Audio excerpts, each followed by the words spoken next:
unified middleweight champion since Gennady Golovkin of Kazakhstan.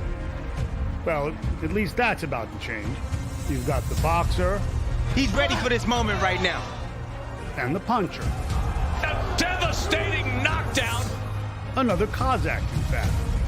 Undefeated, big hitter, southpaw. Which is just how he likes it.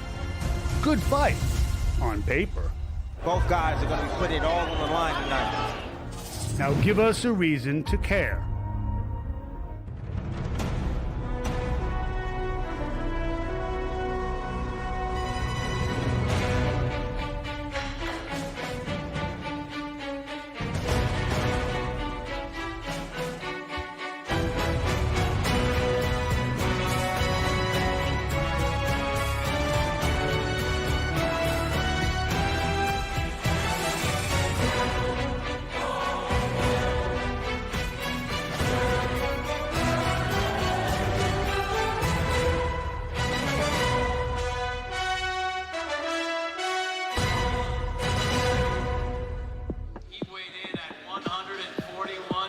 From the southwest suburb of Houston, Texas, we are in Rosenberg this evening at the brand new Fort Bend County Epicenter, the very first event ever held in this facility for our World Championship Fight Night.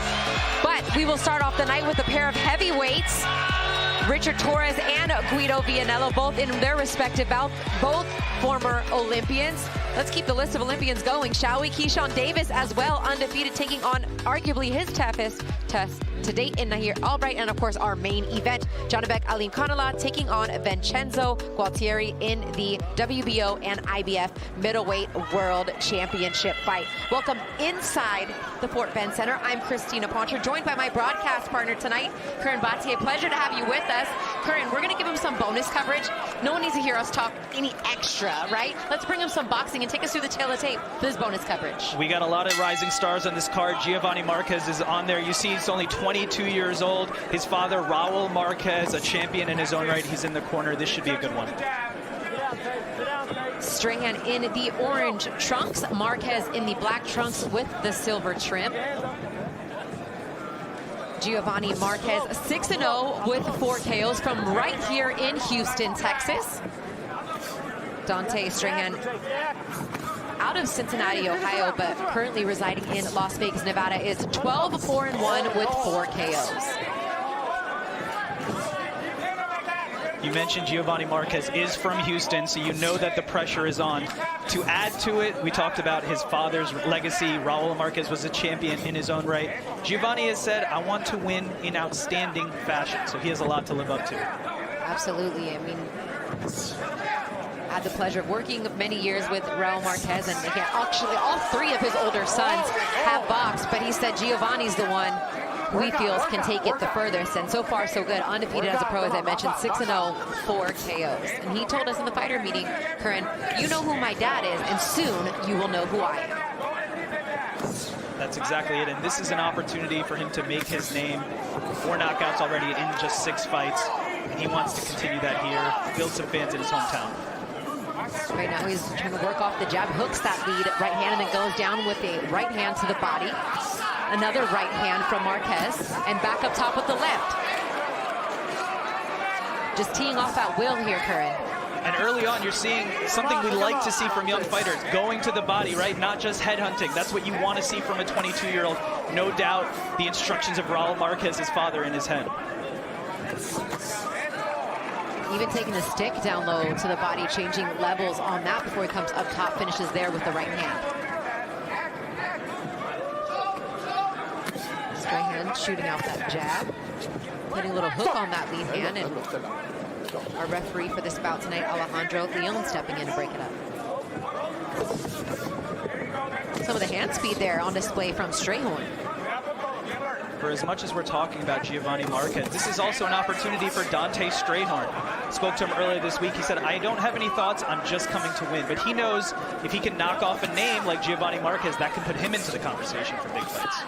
And we see that, right, with a lot of guys that have come in and fought guys whose fathers or grandfathers, anyone fighting Nico Walsh, anybody, you know, that's fighting now with Vargas' son, etc. You go on and you say, okay, well, there's even more motivation there because you know the legacy that their fathers or grandfathers, if you will, have had in the sport of boxing. So that wraps up round 1 of our bonus coverage here.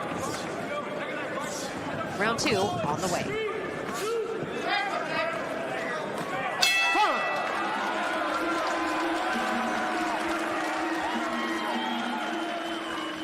Let's take a look at the Marquez corner. All right.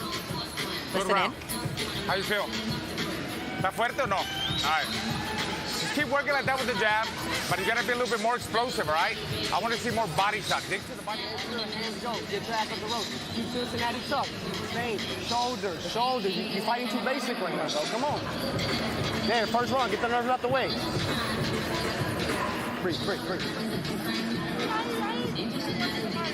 And as we mentioned, the father of Giovanni Raul Marquez, former IBF middleweight world champion, 41-4-1 as a pro with 21 knockouts. El Diamante is his nickname. Also has a gym here, Raul Marquez Boxing Gym. But he said it's really his father, Giovanni's grandfather, that has got his boys boxing. He said, I didn't really want any of my kids to box, but my grandfather's the one that took him to the gym. And I said, did they even ask you? He's like, he doesn't have to ask me. He's El Jefe. He's the grandfather.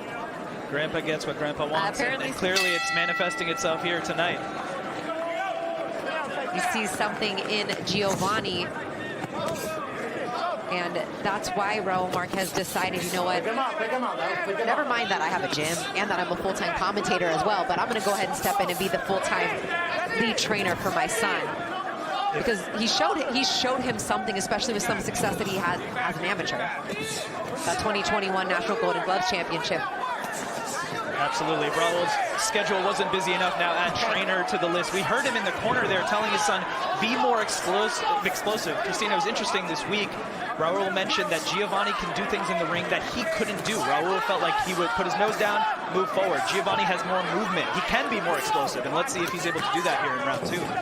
Right now they're fighting toe-to-toe in the center of the ring, and that's something that his father did quite a bit. He said that's not necessarily Giovanni's style, but right there working off the jab is what he expects more so to see from his son. Strayhorn picking up the action here a little bit more in round 2, something I feel is necessary, considering he was more on the reactive there in round 1. It's interesting with fathers and sons. It seems like that's the way that a lot of fathers teach their sons, to be a little bit more defensive. They end up going back to the same style, right?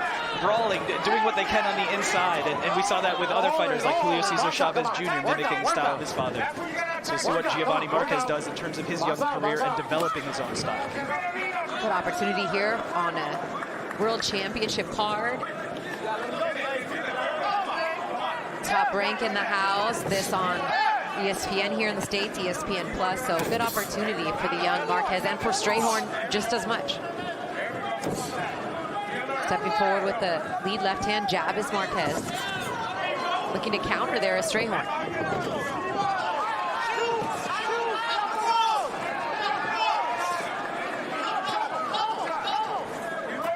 Strayhorn's corner not wanting him on the ropes as he answers with the body shot, then an uppercut. Down goes Strayhorn in round 2. 3, 4, 5, 6, 7, 8. It was a beautiful series of uppercuts by Giovanni Marquez. And to his credit, he didn't back down. He threw one right uppercut and then threw 2 more after it. Just under 40 seconds left to go here in round 2 as Giovanni Marquez pours it on and gets a second knockdown here in round 2. 5, 6, 7, 8. Give me a glove. We hear the corner of Strayhorn saying, take your time. That's difficult to do when you have Giovanni Marquez with a varied attack. Marquez continues to pour it on. The referee steps in. This one's over. Giovanni Marquez, stand up, young man. Congratulations in front of his hometown crowd. Gets the second round TKO victory. The pressure of fighting in your home was not a problem. The pressure of living up to your father's legacy, not a problem. Giovanni Marquez improves to 7-0, 5 knockouts, and that was a win in spectacular fashion. Exactly what he needed to do tonight. And what was impressive, not only the flurry of punches that he was able to land, the punch variation, but he also gave himself a little bit of space to get the job done. He didn't overrush his shots. He didn't he gave himself just the space and distance that he needed. The referee saw enough after those 2 knockdowns to step in and stop the fight. That's another thing that's ahead of his years, not overcommitting, knowing you have your man hurt, but giving yourself space to get your long punches out there, your power punches out there, vary your attack. Don't just go head hunting, work the body. He did that beautifully, and that's why he got the win here tonight. Family and friends in the building, Curran, as we take a look at how he scored that first knockdown nearly right in front of us. The uppercut, and then again another uppercut. That's rare. Sometimes you throw a right uppercut, you vary it, but he doubled it up, and that's how he got that first knockdown here. 3 right uppercuts in a row. Very impressive. He knew he had his man hurt. Here's the second knockdown. Beautiful varied attack, throwing the straight right hand, throwing hooks. And here's the end of the fight. Just an absolute flurry. Knew he had his man hurt. No punches coming back from Strayhorn at all. It was a good stoppage, and that's also important for young fighters to do. Just swarm your man, knowing that the referee was most likely going to stop it when your man has been down twice before. Yeah, no complaints there. As Mark Chinook is in the ring, he'll make this one official. And then we will get on to the 4 fights we mentioned earlier, 2 heavyweight fights back-to-back, and then our co-main event, Keyshawn Davis, and then Janibek Alimkhanuly taking on Vincenzo Gualtieri in our World Championship unification bout in the middleweight division. So well done, Giovanni Marquez, just 22 years old. There with his manager, David McWater, split team management. They got themselves a good one. Ladies and gentlemen, here inside Fort Bend Epicenter, referee Alejandro Leon calls a stop to this bout at 2 minutes, 47 seconds of round number 2. For your winner by technical knockout, Giovanni Marquez! Congratulations to the whole Marquez family. Giovanni now improves his record to 7-0 with 5 KOs. Spectacular performance on a big stage here for that young man. Giovanni's well on his way, well beyond his years here.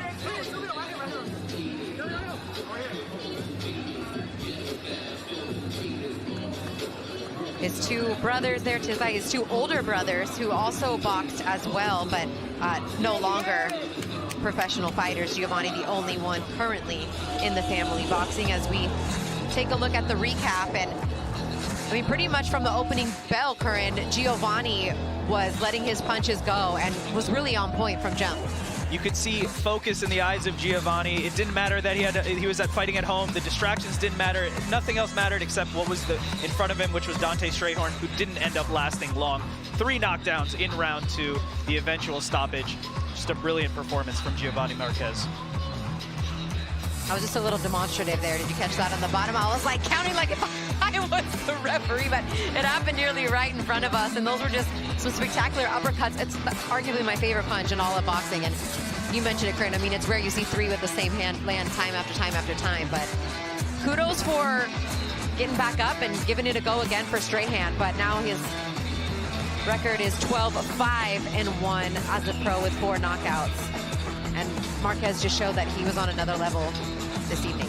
It's rare to throw 3 uppercuts in a row. It's rarer still for a young fighter to do that, but we've been talking about the storyline all night. His father, Raul Marquez, Giovanni, has been in the gym, and for as long as he can remember, these are the advantages you get when you learn from a mind like Raul Marquez. All right, next up, our main event of the evening. Well, it's not up next, but it's the topic of conversation up next. Janibek Alimkhanuly, undefeated, taking on Vincenzo Gualtieri. And we've talked to both of these guys this week. What stood out to you, Curran? What stood out to me is the confidence of both men, and this is everything you want in a main event. It's undefeated fighter versus undefeated fighter. It's middleweight champion versus middleweight champion. It's confident fighter versus confident fighter. It's southpaw versus orthodox. You couldn't really script it better. 2 men in their prime, 2 men hungry, and both of them know what this opportunity means. If they can get a win here and be a unified champ, that puts them into another stratosphere in the world of boxing. Yeah, especially with a division that is like clamoring for a face, right? Clamoring for a star. The middleweight division has long been one of the glory divisions of the sport. You can't say the same in recent years. So as we take a look at some highlights from Janibek Alimkhanuly, we've seen him be the boxer, we've seen him be the devastating puncher. What style do you think would best suit him tonight against the IBF champ in Gualtieri? For Janibek, he needs to keep doing what he's been doing. He's been winning his fights by knockout. He's known as the boogeyman because of how dangerous he is. The one thing that I'm going to be looking for tonight is I actually think it's going to be a battle of left uppercuts. And you see the left uppercut there from Janibek. Gualtieri also has a great left uppercut. And we mentioned there's different stances there, orthodox or southpaw, but they both are the left uppercut with authority. And that's going to be really interesting to see how that plays out tonight. Yeah, I mean, Janibek, I think a lot of people were on that boogeyman train for quite some time as he was knocking out guy after guy. And then he comes across Denzel Bentley, goes the full 12 rounds for the first time, and everyone's like, whoa, whoa, whoa, not so fast. And it's like, okay, I get it. You're not going to knock everybody out. It wasn't a stellar performance, but Janibek told us himself, you haven't seen the best Janibek because you haven't seen the best Janibek opponents. Each time I'm going to step my game up, step the level up, and I expect him to take a step up tonight because it is a unification fight, something he's been wanting for quite some time. If anything, going the distance against a fighter could be a good thing if you're the boogeyman, because that could make other fighters look at you and say, hey, wait a minute, this guy isn't invincible. This other fighter went the distance with him. Why can't I get in there with him? So that's what Vincenzo Gualtieri's opportunity is here tonight, and he's not shying away from confidence as well. Really good stuff there, Curran. But more on our main event later, but we're going to get started with some heavyweights here. Guido, the Gladiator Vianello against Curtis Harper. This one's scheduled for 8 rounds in the heavyweight division. And it's nice to see Guido back. I mean, we had a great conversation with him this week. That being out of the ring for him for what has been the longest layoff of his career, nearly 9 months. That's tough, especially coming off your first career loss, but he seems to have learned a lot in that time off. Guido Vianello was in probably the best spirits I think we've ever seen him. He hired a sports therapist after his first loss. He's turned things around, losing to Johnny Rice because of the cut. He was actually winning the fight on the scorecards, but because of the cut, it was a TKO loss. And he's taking on Curtis Harper, who's also looking to turn things around. He went through 2 knockout losses. This is his opportunity to change things for his career. All right, before they walk into the ring, let's take a listen at Guido himself. I needed this loss because I have the quality to do a lot of stuff in heavyweight division. I know I have a lot of lessons. So for this, everything is different. And in the fight, I was like watching the wall for a couple hours. Don't sleep for a lot of nights. Think about the fight in my mind. This makes me stronger. So I accept it. I'm happy for this, and I'm ready to start now. My mind is set. My body is strong. It's great. I will show it in the ring.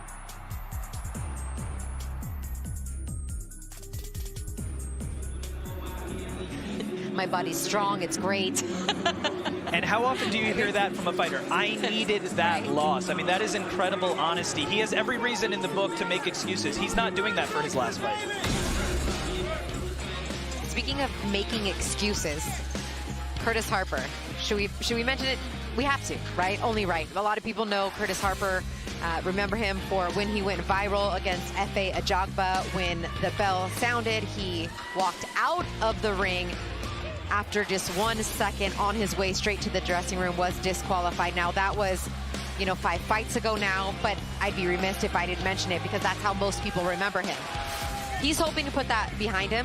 He's only had 1 win and no contest since then, coming off 2 losses, hoping to get in the win column here tonight against Efe Ajagba, but said, hey, I'm answering the phone call and I'm taking the opportunities that the other guys won't.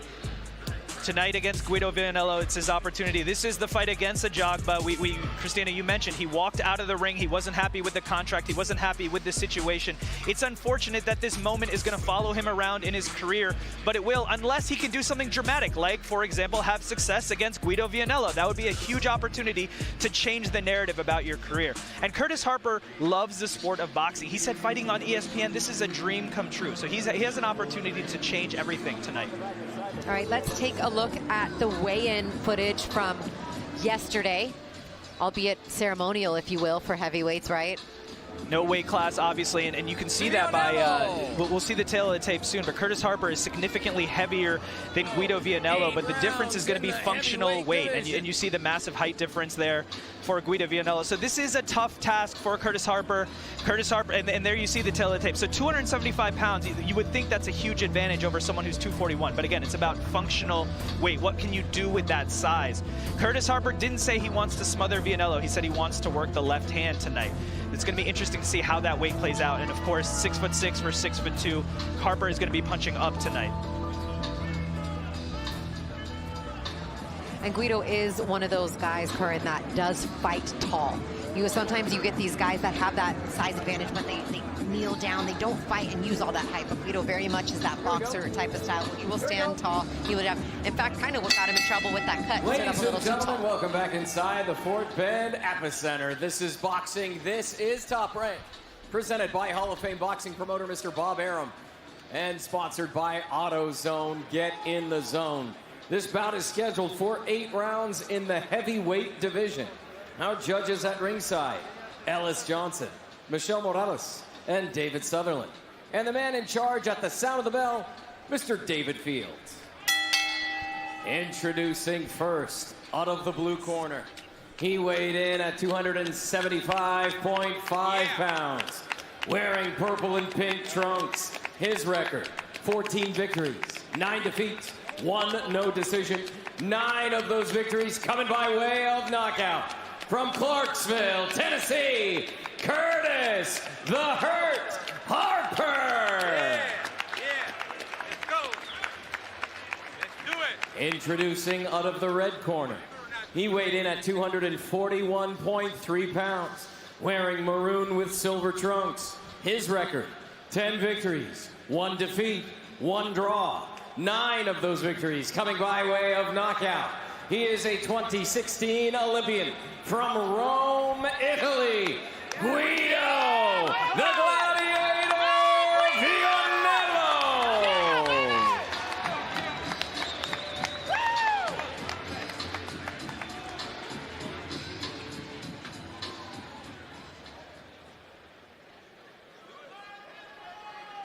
Okay, gentlemen, the schedule of box 8 rounds. We're going over the rules in the dressing room. I expect you to obey my commands at all times.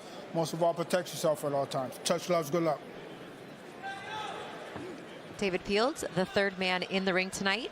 Christina Poncher and Curran Batier here with you from the Fort Bend Center, Epicenter, in Rosenberg, Texas. Guido Vianello, the Gladiator, 10-1-1 with 9 KOs. Wearing those burgundy flashy shorts, a gladiator style, if you will. And right out of the gate comes Curtis "The Hurt" Harper, looking to put the hurt on Guido early. We mentioned the weight differential, and Curtis is putting that to good use here, trying to use that size advantage. And he lands a right hook as he storms forward. Connecting early there on the chin of Vianello. Vianello definitely more the boxer, would like to work off the jab and have a feeling out round, but not so fast. Curtis Harper, or maybe too fast, says Curtis Harper. Harper putting Vianello straight back to work after his comeback fight. We mentioned Vianello does fight tall and working behind the jab. He is doing so. He's a former tennis player, so he's got a different style of movement, and that's been successful for him so far in the ring. Vianello was going to fight on that Better Biev card that was scheduled in August that got postponed, so that led to an even longer layoff and more time to sit with that loss for Vianello. But as you mentioned, Curran, I mean, getting a sports psychologist, realizing that loss helped me more than any of my wins had to that point. To say that he was more than anxious to get back in the ring is probably an understatement. In his own words, he said there's a lot of missing pieces. Now everything is together.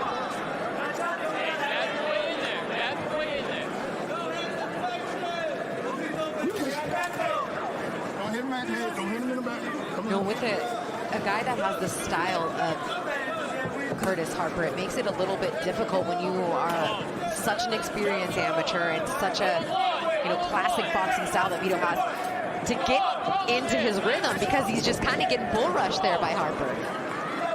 For Vianello, he has the height advantage, he has the length advantage, so for him, he wants to work at distance with the jab. Harper doing a good job varying his movement and not letting Vianello know when he's going to be rushing in, and that's been surprising so far in round 1.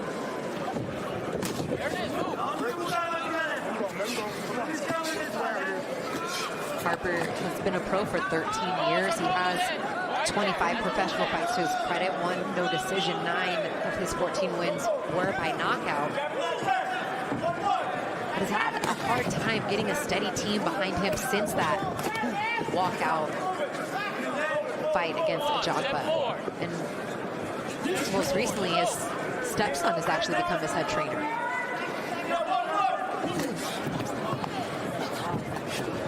A forearm to the neck there from Harper.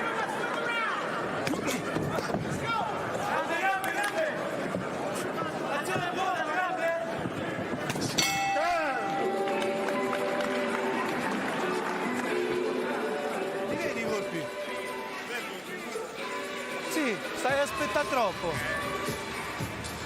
Mezzo passo dietro, quando lui attacca mezzo passo e devi infilare. Senza sbracciare, il destro, ricordalo, dall'occhio deve essere stretto. Capito? Drink it. Good. It's whatever. Okay. Hey, start initiating that. When he throws, I need you to step back in with that one jab and work your way inside. Stop wasting time with it. Stop wasting time. He's 23 years old. Let's listen in. All right? Stop wasting time. You got him on the rope wherever he's at. If you're on the rope, it don't matter. Just move in. All right? Use that jab. All right. Come on, get a little bit more. Quando lui doppia, alza il sinistro e mette il montante gancio, capito? Il jab, lui si butta dentro con due jab. Esatto, sbagli.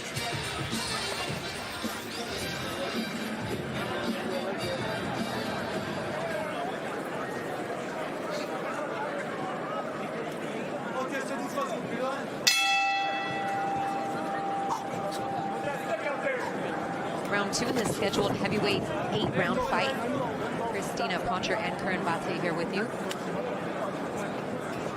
Christina, we mentioned Harper's stepson is his trainer. It's always interesting to see what the dynamic is like. Later on tonight, we have Richard Torrez Jr., trained by his father, and he called that a cheat code. He said having a family member in the corner is a cheat code. It'll be interesting to see how that manifests itself for Harper. It's one way to keep more of the money in a house now, isn't it? That's one advantage of it for sure. He's like, no, I'm taking my 10%.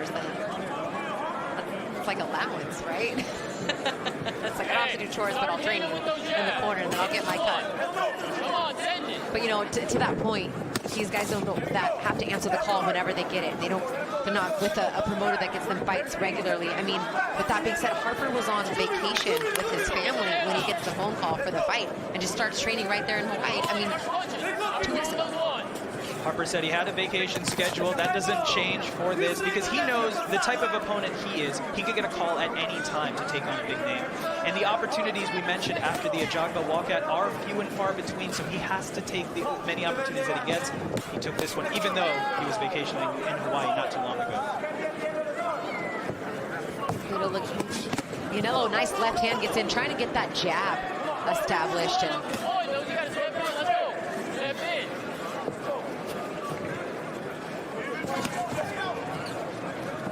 that's what you want to see from a tall fighter, that long piston-like jab. It goes straight out and straight back, and it looks like Vianello is trying to put that to work early here in this fight.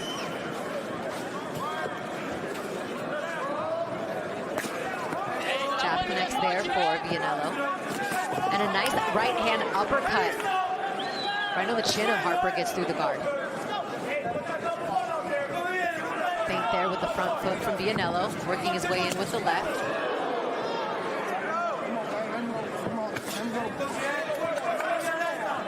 We don't necessarily see the same energy from Harper in this round 2. We saw him mauling Vianello in round 1 and having success, but that is a high energy style. It's difficult to do that for multiple rounds in a row. You can tell Vianello is just looking to land a chopping right hand, trying to get his timing. As he throws it there. That one down low to the body. Harper's corner asking for him to answer back with the counter.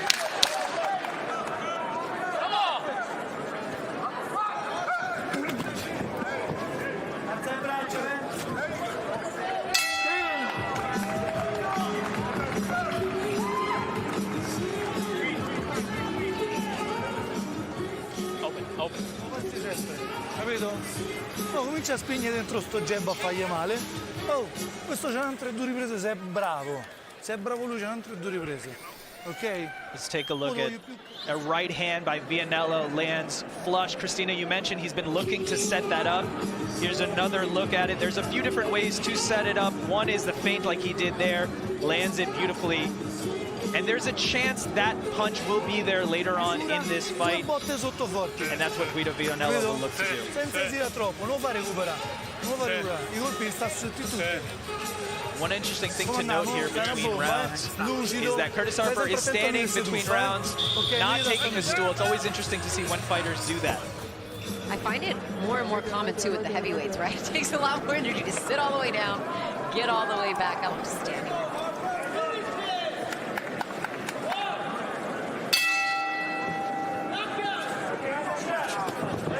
There's a jab to start the round for Harper as he backs up Vianello in the neutral corner. Looking to shoot the uppercut, just misses. A little shot behind the head as the referee now steps in.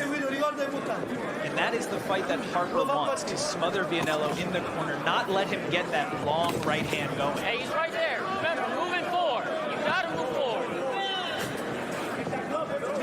Everything's available. Hit him. Esatto. Passo dietro. Right there, you go there. Dietro 2 sotto.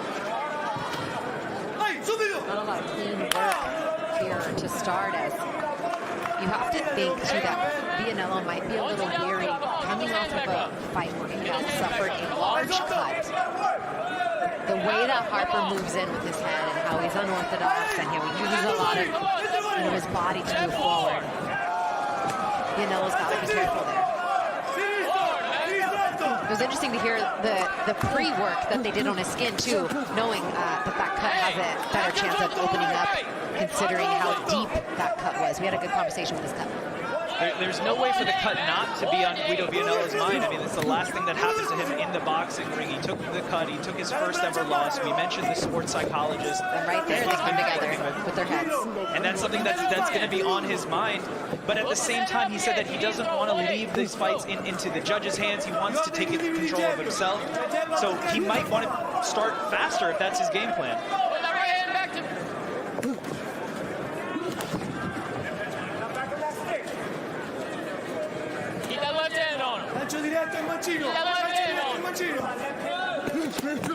Nice combination there from Vianello.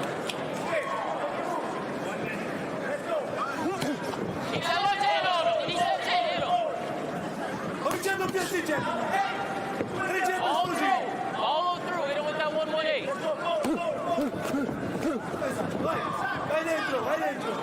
Harper able to get just out of range of some of these shots, but the problem is he hasn't been first very often. He hasn't been first unless he's smothering Vianello. Yeah. It seems to be his path to victory here. If he can get Vianello up in the corner, up against the ropes, and take away some of those long punches, he may be able to have success. But it's difficult to do. He's trying here again. Well, and he's also got to throw some punches with that. You're not going to score just hugging him or backing him up using your body up against the ropes.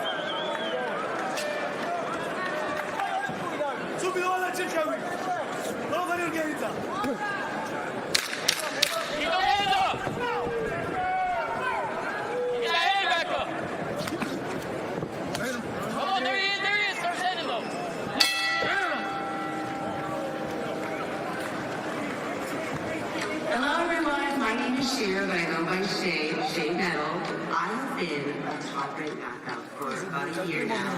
Dopo cala, ok? Devi stare attento quando partite, braccia alte, concentrato, non partire largo, montante. Still working on it. Mezzo passo montante. Comincia a andare dentro con sti jab, poi spari forte il destro, ok? Dal minuto in poi, come io dico che è stanco, comincia a pressarlo, andare dentro, capito? Perché devi stare a Hey, look at me. Hey, look at me. You need to use this jab. You need to use that jab. Listen. Tie it.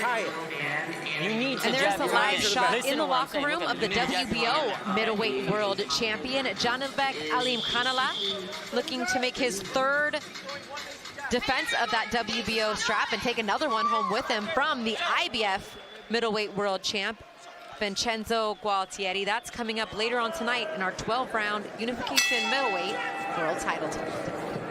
And here we are back in the ring. And you know what was interesting?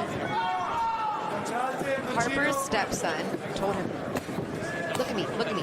You have to throw the jab. You have to start working off the jab. And it's exactly right, because the times in the fight when he just simply stands there and he's not doing, he needs to start throwing punches, and it starts with the jab. The jab will be a huge asset for Harper if he can get that started. It's interesting, he told us this week that he doesn't watch tape, he doesn't prepare for opponents in that way. Doing so against Guido Vianello could help, doing so against any opponent could help, and at the same time going back to basics and working a jab could be helpful.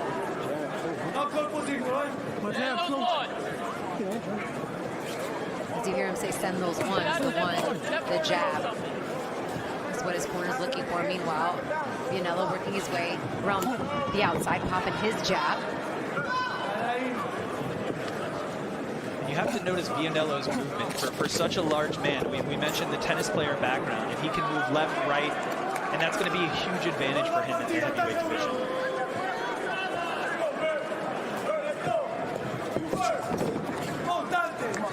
I have to imagine too, like as he does a good job there trying to move his way out, it's got to be a bit frustrating whenever your opponent goes to throw that they just come in with the clinch and hold you up against the ropes. But you have to be able to show your discipline and your composure, because you're going to see fighters of all different kind of styles, and that was a big shot there that landed for Vianello. Vianello trying to give himself some space to land shots as Harper holds.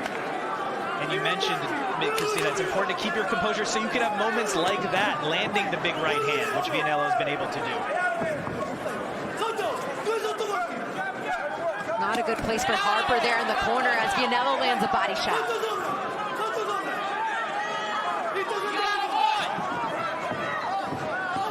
Swinging wildly is Vianello as he holds.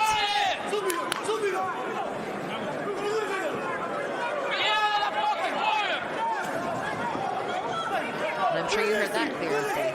You heard the corner instructions of Harper. Get out of the corner. We mentioned Harper having success when he had Vianello in the corner. This is not a fight that Harper wants to fight right now. Vianello teeing off on him in the corner.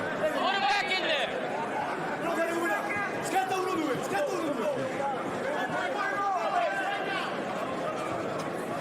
Just under 30 seconds left to go here in round 4. Vianello back to the jab. And I actually think that's a good strategy for Vianello, because the more room he has, the more room he has for that long right hand, which he's had success with, obviously, in this last round.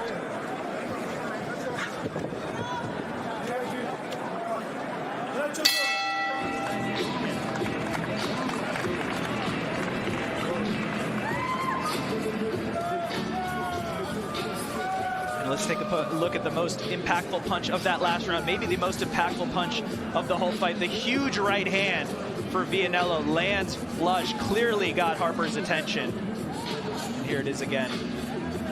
Textbook right hand, set up well with the left hand. And you have to give Vianello credit there too. He didn't admire his work. He came back with another left hook. You see it right there. Certainly one of the best rounds of the fight for Guido Vianello. Work on it. You got to use that jab. Use your jab to get it, then you start throwing some uppercuts and shit. All right? You got to move. You got to use your hands. Don't just fucking stay there open. Keep it tight. Keep it simple. Get in there, okay? Get fucking in there. You need to move in. Come on. We're good. We're good.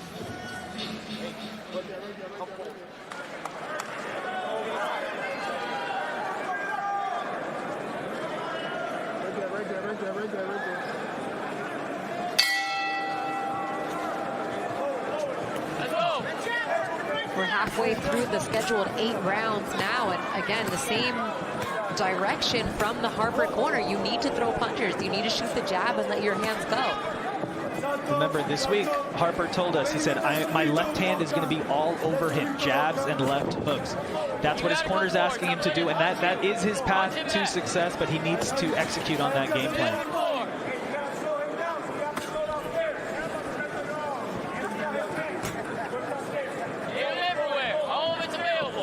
Harper's corner also calling for some body work, something that we really haven't seen from either guy as much.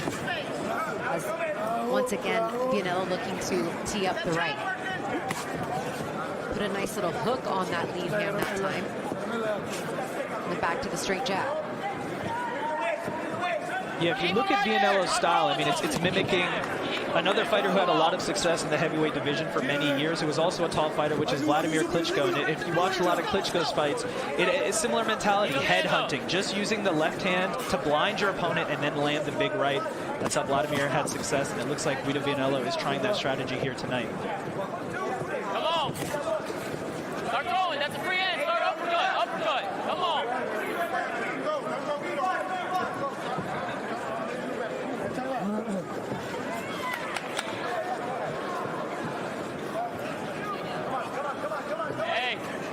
This is a perfect example right here, though, where Harper could be using the jab.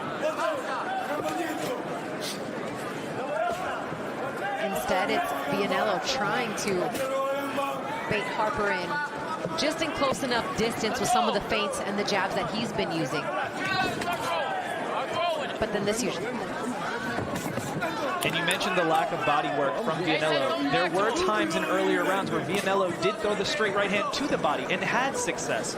And so that could be a good strategy for him if he wants to vary it up and not just go head hunting here.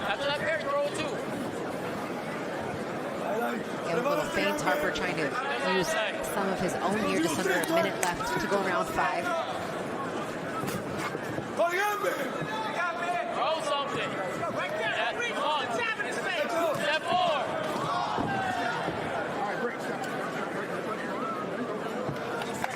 And I kind of looked at you after Vianello had an expression in the corner after the last round where he almost looked, you know, kind of took a deep breath, like stuck his tongue out, like, oh, like what else can I do here? This isn't an easy assignment, right?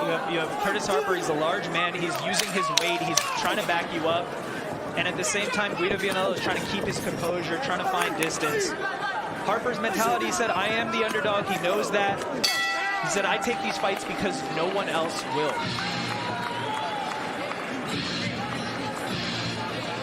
I'm going to take a live look into the Janibek locker room. Russ Amber wrapping the hands of Janibek, which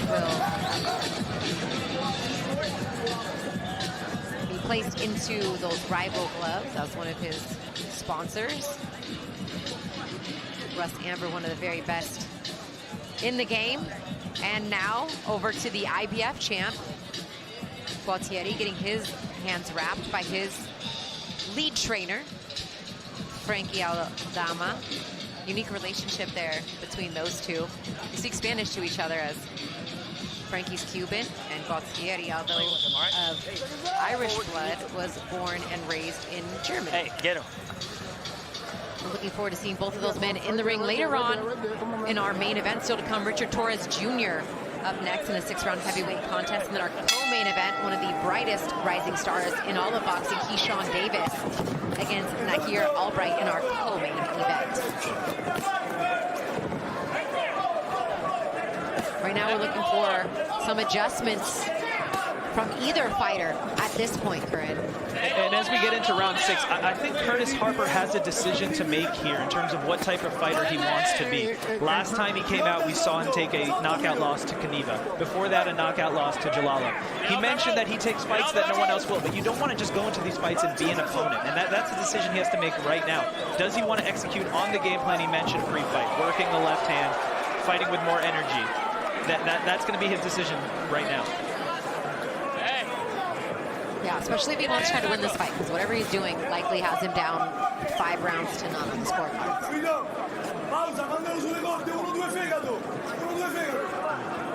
Come on, you fighting him.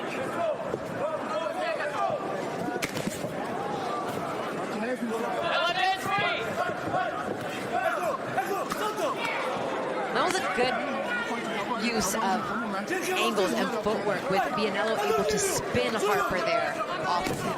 Vianello able to move Harper, able to land the left hook to the body. Remember, Vianello said before this fight he wants to take it out of the judge's hands. He doesn't want to have an opportunity like what happened last time versus Johnny Rice.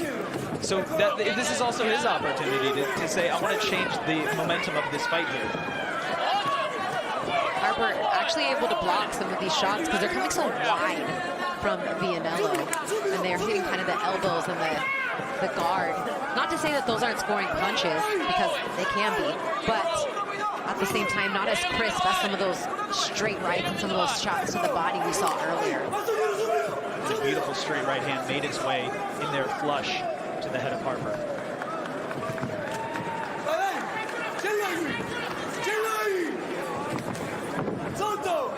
Oh, there's a straight right that got through as well as the Harper holds once again. Almost shot it like a slingshot. Frank teed it up with the left hand and then straight down the middle with the right. We mentioned it earlier. This is not a good position for Curtis Harper. Back on the ropes, back in the corner. This is not where he wants to be. It's giving Vianello room to throw that big right hand. Oh, and there's a left hand that gets in for Harper. Far and few between, but Vianello comes right back. Again with the left hand, twice lands there for Harper. Uppercut for Harper, all with the left hand. The shot you mentioned, Curran, that would be his biggest weapon as he's slapping now with the right. And that was interesting to see the ref break them up there. Harper was having success with the left hand, landing some surprising uppercuts. And I think the biggest reason that he was able to is Vianello didn't see those punches coming. And that might be a key to success for Vianello, for Harper. The best finish to a round for Harper. Not sure if it was enough to take the whole round, but here's a nice shot from Vianello. And Christina, you mentioned you'd like to see more body work from Vianello. And you see the right hand there to the body, and it helped set up a shot to the head. So that might be something that Vianello wants to utilize going forward. Clearly the game plan is get that right hand to the head. Well, you can do that a couple different ways. You can use the left hand to feint, you can use the left hand to blind your opponent, or you can do what he did there, work the body first and then go upstairs. Hey, what's he saying? Fight him, all right? Fight him. Let's go. All right? Come on. Come on, go. Right there.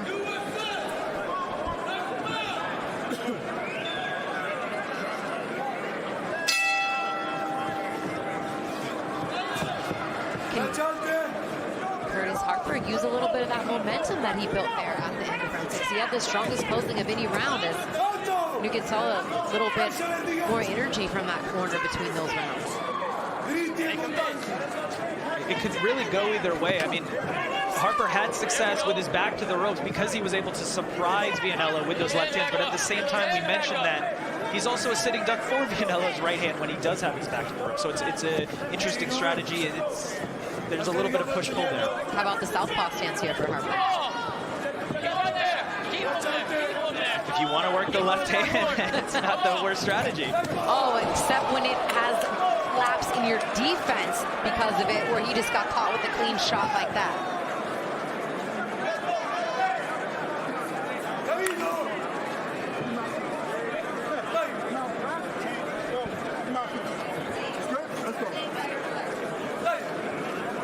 I think they thought a mouthpiece came off, but it was a piece of tape that came off the hair there of Harper, which is now in the center of the ring. So, nice punches connect there for Vianello, but Harper now stopping. Harper was able to go back to the standard stance and land a right hand.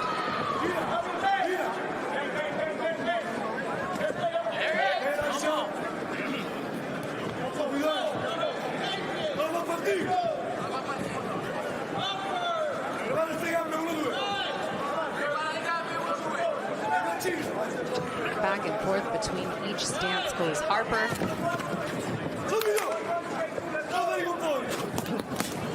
Vianello just clearing range from that big shot.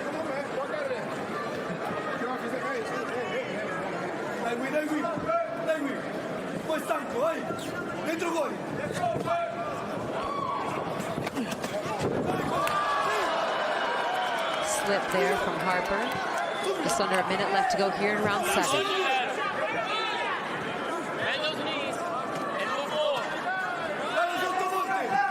And again, Harper with his back up against the ropes, seemingly try to do what he did last round in that position and land some sneaky uppercuts and sneaky hooks.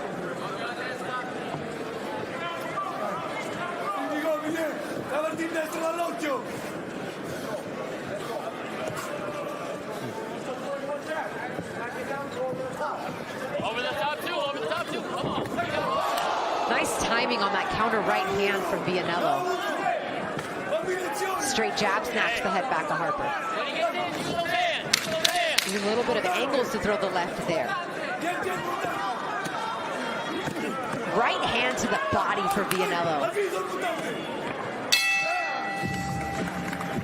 Vianello did describe himself as a counterpuncher. Now, in this fight, it's been a little bit difficult because Harper has been smothering him and not giving him the typical punches to counterpunch. As we take a look at the replay here, is that beautiful right hand, and that's the piece of tape that the referee thought was the mouthpiece that went flying. Send that overhand too once you see it set up, but don't overstep it, okay? You gotta sit on those punches. Hey, and look, watch his legs. When he lunges towards you, he bends down more. All right? He bends down and uses his left leg to bounce before he pounces on you. Watch it, all right? You gotta start throwing those punches. When he's in close, keep all this working. Keep it all working, all right? You understand what I'm saying? You understand? All this, you gotta bang with him, all right? Bang with him, last round, fucking send it. 3 minutes.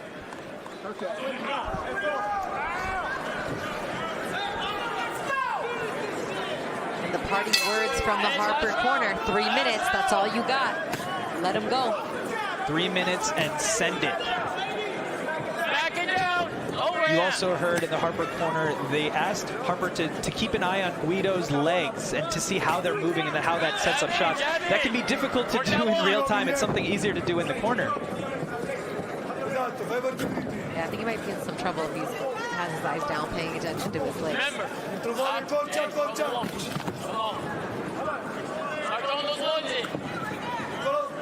Doubling up on the jab is Vianello. Hey, you got him right there. Hang with him. He let go of the right hand.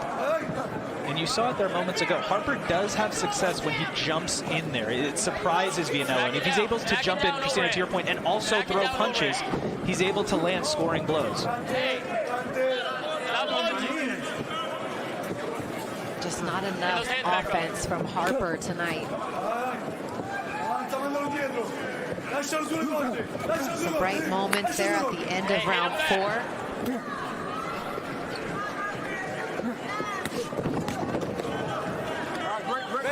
But a lot of this. Hey, stop lunging in. When he's right there, throw it back. Throw it back.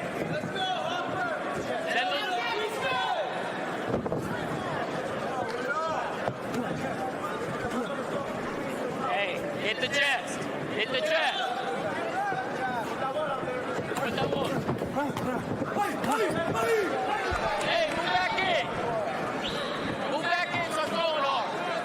His corner is telling him to continue to let his hands go and start throwing hard, sensing that they need a knockout to win this fight. But Guido Vianello, if he just continues to work off the jab, not get in any trouble, likely will walk away here tonight with a unanimous decision.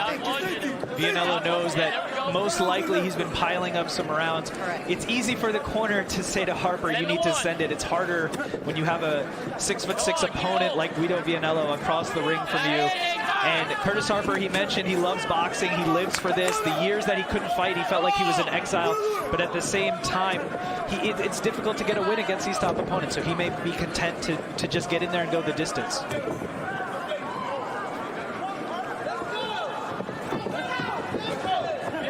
Left hook connects there as there's 30 seconds, under 30 seconds now remaining in the 8th and final round. For Vianello, only the second time in his professional career he's gone the 8th round distance. Should he escape his last 10 seconds? For Vianello, it's all about gaining confidence after your first professional loss, and he's probably going to be okay with taking an 8-round decision here. Especially after a long layoff. Long layoff, dealing with your first loss, coming back from a cut, not wanting to see the cut open up again. These are all things that were probably in Guido Vianello's mind tonight.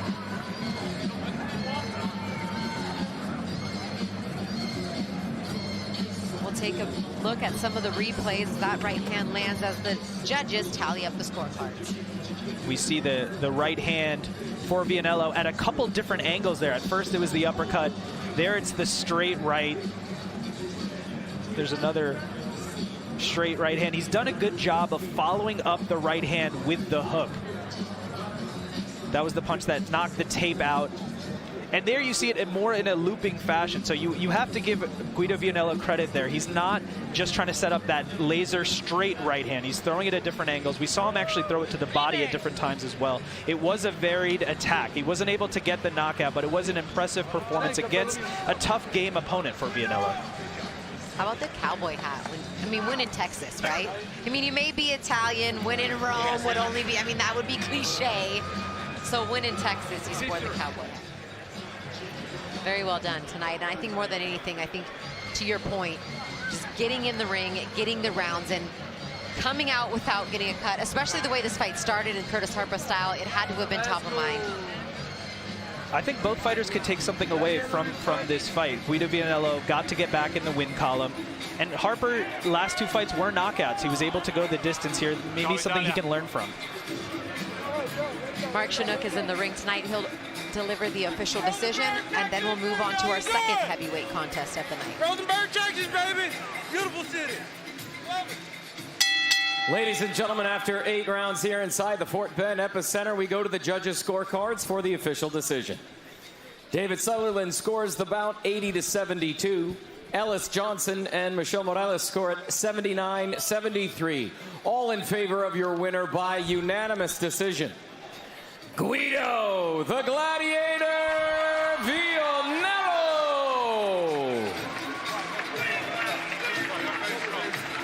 And just as we thought, Guido Vianello is the winner tonight by unanimous decision, improving his professional record now to 11-1-1 with 9 KOs, sweeping every round on one of the judges' scorecards and 7 of the 8 rounds on the other 2.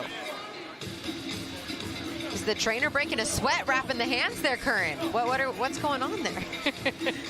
Getting into it. You want to see a trainer do what the fighter does, get actually pumped and motivated, just like the fighter himself. All right, because we know you're dying to see it, let's take a look back at some of the highlights from this one. We heard the scorecards there. It was wide margins. Every round on one scorecard, every round but one on the other 2 for Guido Vianello. He was able to work the jab, work a distance, and he did have a good varied attack. You see multiple jabs there. We mentioned the right hand at different angles, and that set up those big right hands. Harper does have a tough chin. He's taken some knockout losses, but in a lot of those, he's been standing when the referee has waved it off. So it didn't get to that point tonight. But Guido Vianello can look back and say, hey, I was able to land the right hand with power, and against opponents who have a lesser chin, I may get knockout victories moving forward. Congratulations to Team Vianello, and I have a feeling now that he's healed up, he's healthy, he's got some rounds in. Top Rank's been known to keep their guys moving, and we'll probably see him back in action again here real soon, especially with the stable of heavyweights that Top Rank has. Certainly for Vianello, he wants to ride this momentum now, back in the win column, working with the sports therapist. Things are clicking, seems to be in a good place, and I'm sure he's ready for another test at heavyweight. All right, coming up next, Richard Torrez Jr. taking on Tyrell Anthony Herndon. This one's scheduled for 6 rounds in the heavyweight division. The undefeated fighter in Richard Torrez, 9-0, all of those wins by way of knockout. Richard Torrez Jr., and I mentioned it, 9 wins, all of them by knockout, but outside of the ring, he does show off his softer side when he puts on some ballet shoes. Check this out.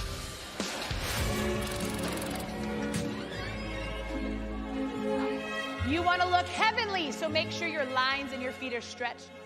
Dancing didn't really come about, honestly, until Lomachenko. Lomachenko said that he did Ukrainian ballet, and that's how he got his footwork so great.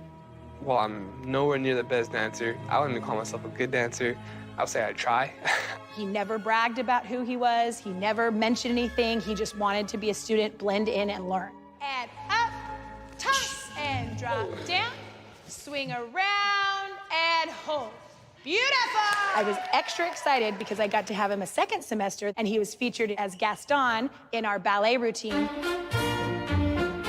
It is terrifying. I'm not even gonna lie to you, it is worse than going into weigh-ins at the Olympics because you go in there and you're so out of position. You know, you just gotta rock with it. I feel like that's really taught me some really valuable lessons on how to just kind of be okay with yourself.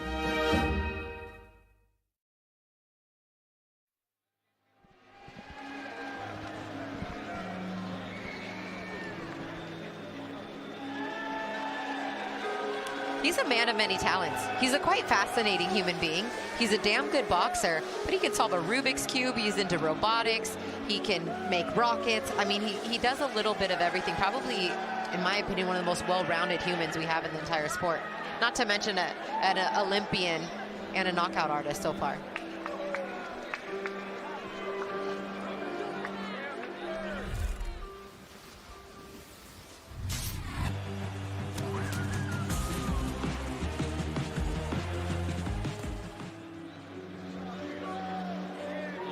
That was his Olympic teammate, Duke Reagan. He fought earlier this evening and walked away with the majority decision victory after his long layoff, a year outside of the ring. But Richard Torrez Jr. and Two Real Herndon are now in the ring. Mark Chinook is our official ring announcer. He'll get the introductions in a moment, but let's take a look at some of the footage from the weigh-in and get you to the tail of the tape. 233.1. You mentioned Richard Torrez, a man of many talents. He goes by the Gentleman Boxer. Maybe we should call him the Renaissance Man. Maybe that'll be a more appropriate nickname.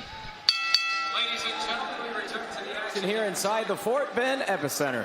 This is boxing. This is Top Rank, presented by Hall of Fame boxing promoter Mr. Bob Arum, brought to you all evening long by AutoZone. Get in the zone.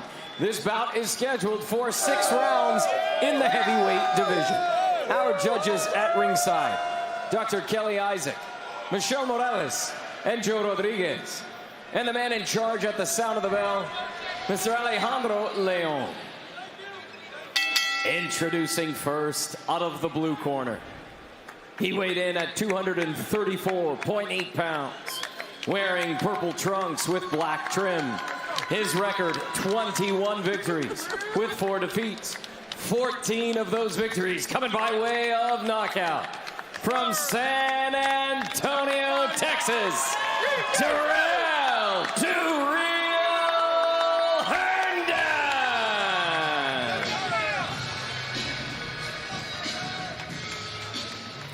Introducing out of the red corner. He weighed in at 233.1 pounds, wearing navy blue trunks with silver trim. His record, perfect. 6 fights, 6 victories. All 6 victories coming by way of knockout. He is a U.S. Olympic silver medalist from Tulare, California, Richard Kiki Torrez Jr. And let's take a look here at the tail of the tape. Richard Torrez is the younger man. Probably the most important stat of this fight isn't on that graphic. Richard Torrez Jr. started fighting at age 4. Tyrell Herndon at age 28. There are levels to this game, muscle memory that can be developed, and that's going to be an advantage for Richard Torrez Jr.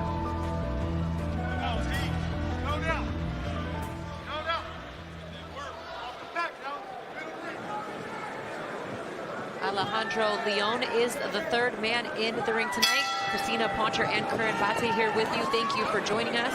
And right away you see the difference in the stance from the 2 men.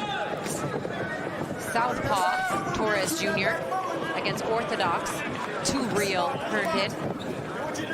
That late start in boxing that Curran mentioned for Herndon was primarily due to the fact that he was a football player. Fun fact of the night, he actually was a high school teammate of Robert Griffin III, former Heisman Trophy winner. So an athlete through and through, but a late start in boxing. And we mentioned the movement there for Richard Torrez in that piece, taking dance classes. We know Vasily Lomachenko's done the same thing. That can be an advantage. We mentioned Guido Vianello with that different movement as a tennis background. So that's definitely an advantage, especially in the heavyweight division. And right now he is piling it on with the left hand against Herndon as he had him backed into the corner. 6 up, 6 down for Torrez. 4 of those knockouts for him have come in round 1. It's been a lot of early knockouts. Never been past the 3rd round. Only 9 total rounds in Richard Torrez's career. So he's looking to get some experience, get some rounds under his belt tonight. The left hand connects, working off the jab out of that southpaw stance for Torrez.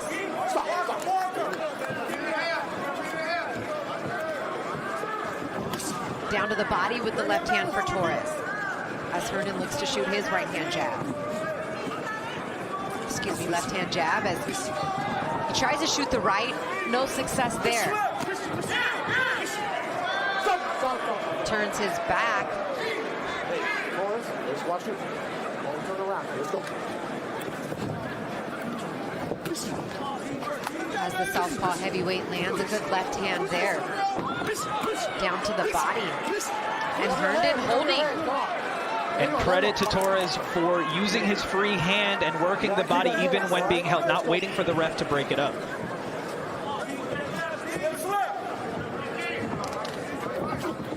There, right on the money with the right hand for Herndon as his corner calls through the right hand. We talked about the footwork for Torrez Jr., but if you also look at the head movement, and that's also unusual for a heavyweight. He's got great head movement, not giving Herndon an easy target to land a right hand. 20 seconds left here to go in round one.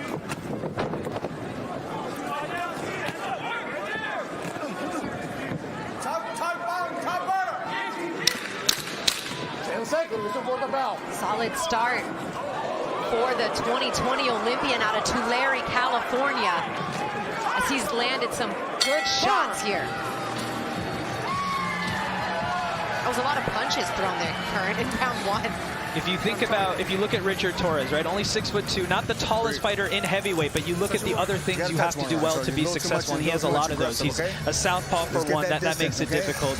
We mentioned his moving ability with the dance background that he's doing, things like that helps at heavyweight, and being active. He's extremely active there, throwing a lot of punches. These are all tools that can help make him successful in the heavyweight division. Okay?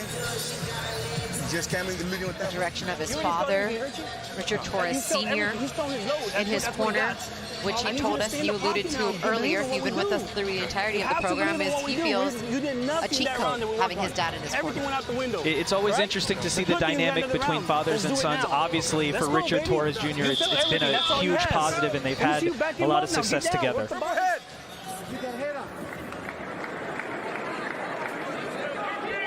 Nice knees, relax. Triple head movement. Approach that bubble. Torrez Jr. telling us in the fighter meetings this week, I'm going to do my best to work off my jab. I also want to invest a lot of work into the body. So check and check so far in round one as far as following the game plan is concerned. He had beautiful use of his jab out of that southpaw stance and did some good work to the body. Let's see if that continues here in round two. And we mentioned the work rate for Torrez, and that is something that is difficult to sustain. But if you catch Torrez one day in Tulare, California, you might see him throwing boulders on the side of the road. He works hard on his conditioning. He also works out at the Olympic Training Center. So I could see his conditioning lasting several rounds if needed. Some good body work there for Torrez Jr. Hooks that lead right hand and then lands the straight left, and that one hurt Herndon. He's down here in round two. 3, 4, 5, 6, 7. When you have a varied attack, you'll be able to land at different angles and hurt your opponent, and that was the key there for Torrez Jr. Under 2 minutes left to go here in round two. That left hand has been landing at will for Torrez Jr. It connects once again, and Herndon, no answer offensively right now. His legs do not look stable, Curran. He repeatedly has also turned his back to his opponent, something you do not want to do, and that body language shows the ref you don't want to fight anymore. And I think that's it. And it looks like the ref is waving it off there. And Christina, to your point, you don't want to see a fighter get hurt. If you turn your back there, at one point it looked like Herndon didn't even have his balance. He was using Torrez to stay upright, and certainly that's a good stoppage. A round two stoppage victory for Richard Torrez Jr. So he gets a little bit more experience going into round two in this fight. But I mean, again, another opponent, another knockout victory. The good news is you get a knockout win. The bad news, still not too many rounds in the professional levels, but that's okay because that's how you want to make your name as a young fighter, especially in the heavyweight division. You want your highlights out there on social media, and you do that by getting knockouts. Oh, and he knows all about that. If you follow him on Instagram and Twitter, he's got a couple reels that have gone viral, a couple million views. So he does his part in that regard, but he also backs it up with doing things like this in the ring. And Christina, you mentioned it. It was the left hand that was the key to victory there. He did a good job of not hitting his opponent as he was down. Here's another look at the first knockdown. The big left hand is what started it. And now we'll take a look at the end of the fight here. Torrez knew he had Herndon hurt, and that was a great thing for a young fighter. Went back to the body, multiple left uppercuts. And we pointed out Herndon's body language did not look good. Never a good look when you turn your back to a fighter. Herndon clearly didn't know where he was in the moment, did not want to continue, and a good job by the referee there. Yeah, I kind of waved it off kind of quick. You and I were in conversation, but I mean, obviously leading in that direction with the way that he, for multiple times in the fight, turned his body completely away from his opponent, almost in that sense, starting a walk back to the corner. Herndon, like I said, I don't think he knew where he was, and that's a credit to the varied attack by Torrez. For Herndon, it's a tough loss. He had turned things around in his career. He mentioned that he started boxing full time, and things were starting to pick up. Yeah, 9 straight wins. And so for him, it is a devastating loss, but he can go back to the drawing board and work on some things there, especially defending against southpaws.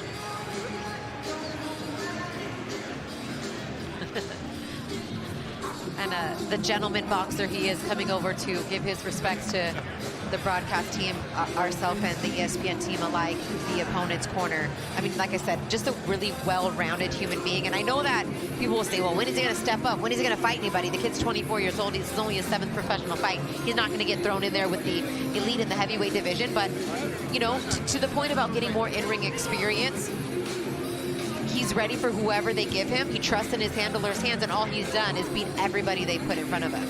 He's certainly done that. He's an Olympic silver medalist. Sky's the limit. Here inside the Fort Bend epicenter, referee Alejandro Leon calls a stop to this bout at 1 minute 26 seconds of round number 2, declaring your winner by technical knockout, Richard Kiki Torrez Jr. Congratulations to the Torrez family. His mother sitting ringside, his father in his corner, his sister as well. Now a 7-0 as a pro with 7 knockouts. The fighter from Tulare, California.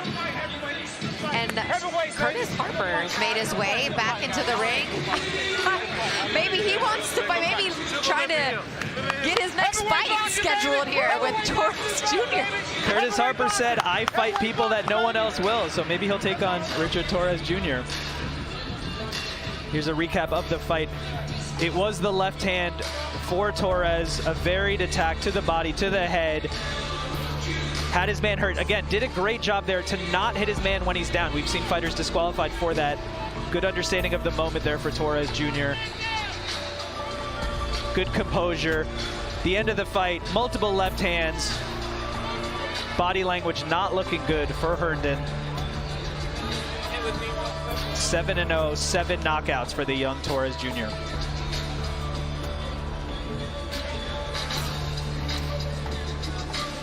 There's some antics going on in the ring as Harper is trying to get somebody's attention, but anywho, although we didn't get a chance to see a lot of Richard Torrez Jr. in the fight, considering he just scored a 2nd-round TKO, we'd like to let you know a little bit more about the human being and the person that is Richard Torrez Jr. So we hope you enjoy this feature on Richard Torrez Jr., the gentleman boxer.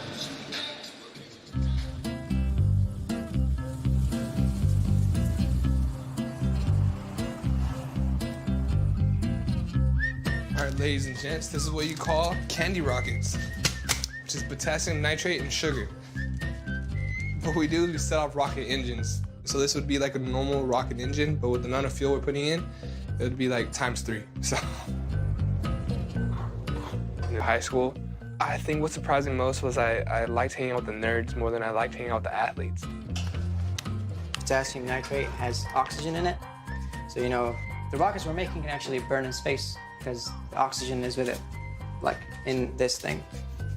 This is my friend Ola. He's one of my high school friends that we did all this stuff together. It's really hard to get it centered. My friends to this day that I still hang out with, we build rockets. You know, we go and we'll do escape rooms. So this is what the fuel looks like when it's melted. things that aren't really your stereotypical pro boxer thing to do, you know?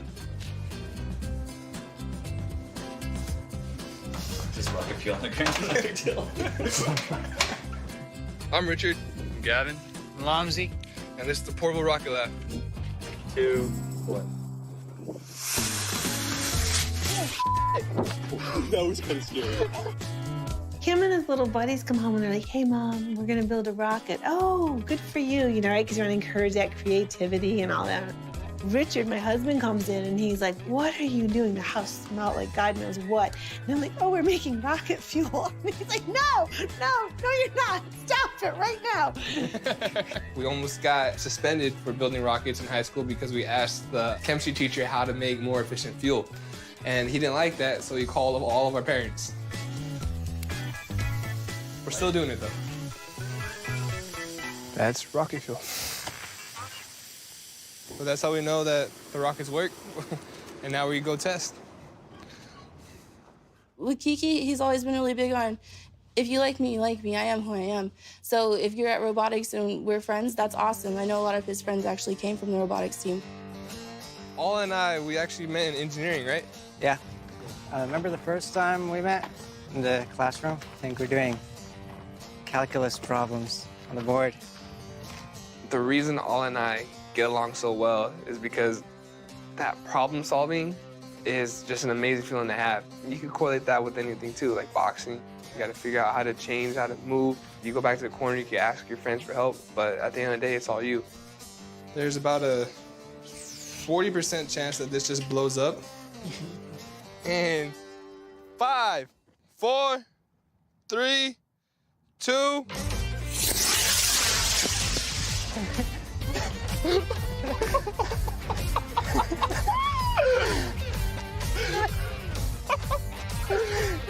Where'd he go? Oh, God.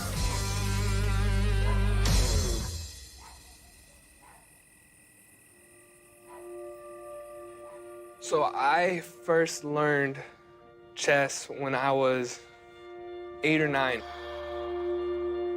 It was like at a boxing tournament at the Waynes. I wasn't even fighting yet. These kids, they brought out a chessboard to wait for Waynes, because you had to wait for Waynes for hours. They showed me how to move the pieces, and I started moving the pieces, and I won. And I thought it was a really interesting game. Even though I didn't understand all the complexities behind it, I thought, like, oh, this is fun, you know? So there's 3 kind of games you play in chess. There's the opening, the middle game, and the end game. And I think that in a lot of ways, boxing mimics that as well. You have the opening rounds, you have the middle rounds, and you have the end rounds. In the opening, you're setting up your attack. So you'll move a pawn, knowing that the most likely move back is another pawn. You'll think of 3 different moves ahead. You get to recognize that they have one major tendency. Maybe it's a hook stepping back, or maybe it's the same time punch.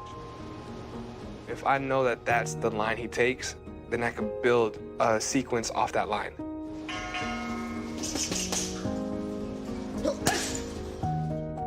In the middle game, you're trying to figure out how to get to that king. And the end game is where you finish it off. And the end game shots are kind of the checkmates.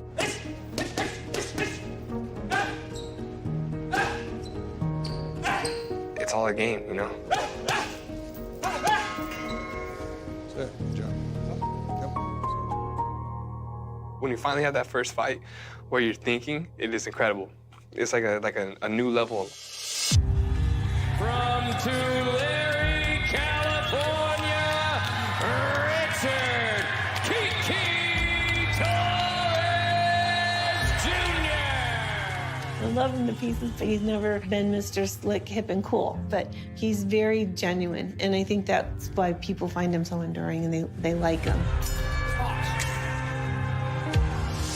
We'll be at a boxing show, and people are turning like, yeah, your son is a beast. And he puts him through the ropes momentarily, and down goes Hefney. That's what you see for just that snippet, because the Kiki that I know is probably the sweetest, kindest, gentlest guy. I don't see my son being the black hat cowboy, you know, the bad guy. It's just not in him, you know. Richard Torrez Jr., the heavyweight with the eclectic interests, the evolved thinker. Back in the day, in the 50s and stuff, men, women, and families say, oh, that's the world champion, man, that's a great guy, you know? Boxing is a gentleman's sport, but once that bell rings, it's a rough sport. The idea behind the game is hit you in the face and put you out. And I've always told him that, I always lectured that to him and preached that to him and says, hey, this is a rough game. But, you know, he is a nice guy. But you see him inside the ring and he flips the switch. Here comes the Olympian, Torrez. Young man from Tulare, California, big left hand and a huge right, and it is a face plant. When I land a clean shot, once I feel that impact, and I understand that he's hurt, oh, I'm going in for the kill. Big shot! Torrez floors him in the final seconds of round one. Oh my God, wow. Boxing is a part of me. Like, I never got into boxing.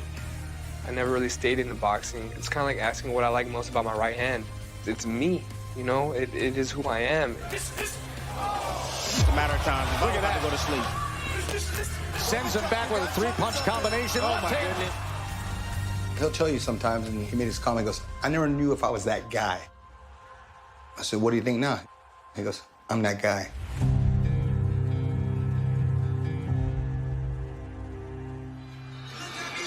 He is that guy, and that guy just collected another knockout victory.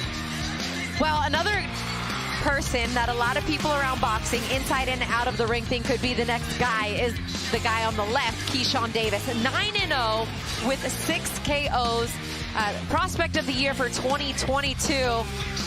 My partner, Curran Battier, had a chance to sit down with Keyshawn and his brother, Kelvin, earlier this week. Take a listen. I'm Curran Battier, joined by Keyshawn Davis, Kelvin Davis, the Davis brothers.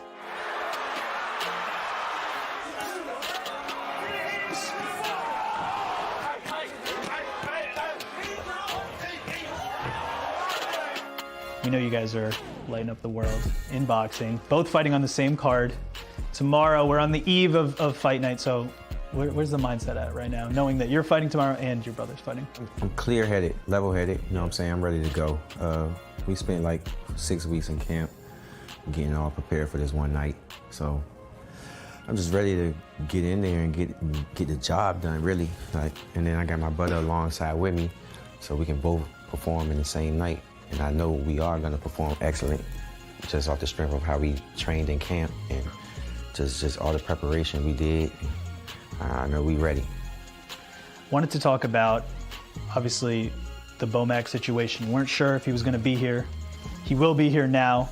I know that probably was like an emotional roller coaster. I mean, what was that like for you to go through that? Nah, it wasn't no emotional. You know, I come from the hood, so we always see people get locked up, our friends get locked up and stuff like that. So it was just like another, you know, thing that we had to deal with. But our coaches and stuff like that, you know, we came together and we just all had to step up. You know, Bomac, you know, is a big part of our team, but it's a team. You know, it's not just one person, so everybody just made a step up. We here and we ready.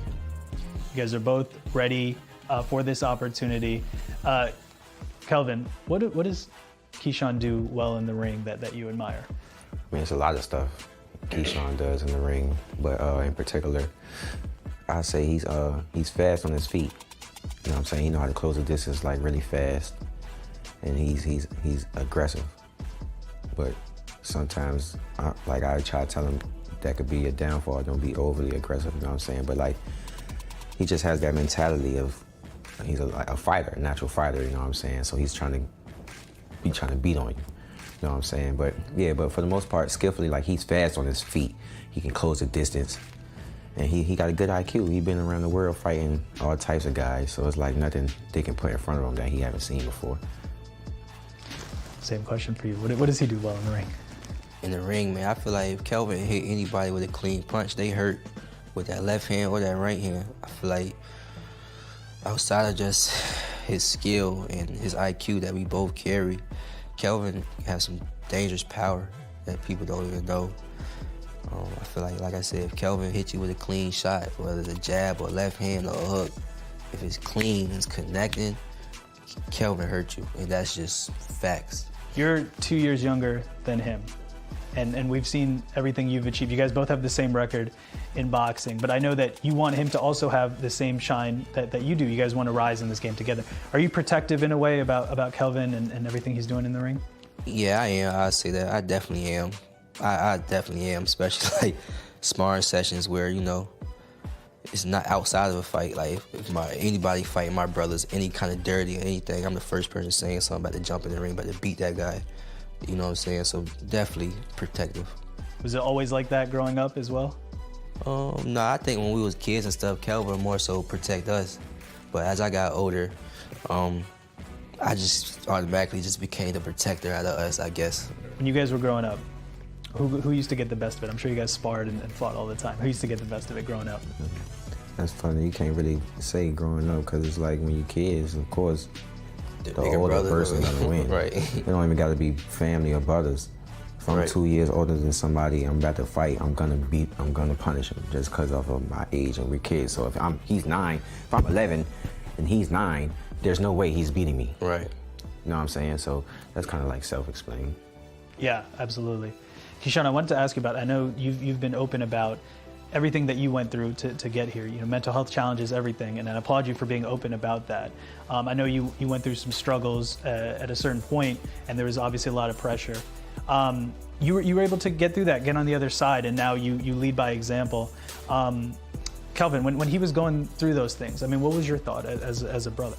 Well, honestly, around that time, I wasn't even boxing. You know what I'm saying? I was out here doing what I do. So, and then I seen him, he was just on the USA team, traveling internationally, and then I get a call and they saying he going through this and that.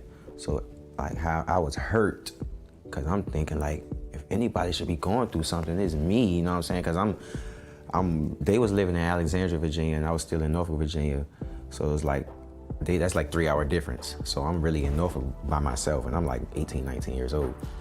So I'm going through what I'm going through, but then still hearing that he doing this at the top level. He the best on the team, and he doing all this, but to still see him go through something like that, it really hurt me, you know what I'm saying? So when I seen him, and I was hurt, but then I had to realize, like, just everything that glitter ain't gold, you know what I'm saying? You can still be at the top or still be doing all this stuff, but still go through things, you know what I'm saying? So it's just, it really kind of like made me think, brought me back down to reality, and like, just because you are doing good don't mean you're not gonna go through things, you know what I'm saying? Or just because you are doing good, that don't mean you're good.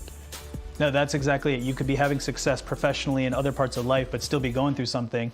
And like I said, I applaud you for working through that and now as an example to others. If someone's listening to this and is going through a tough time, I mean, what would be your advice, something that helped you get through it? I just feel like just us in my culture, we not educated on emotional intelligence. And if you look that word up, if you look that up, it'll help you understand it more. But I feel like just in our culture, we're not taught that. And I feel like once I started learning that and just started knowing who I was, I started learning how to cope and stuff like that. So, yeah, man, I just feel like that's just big for us just to know, so we can just be the best who we can be.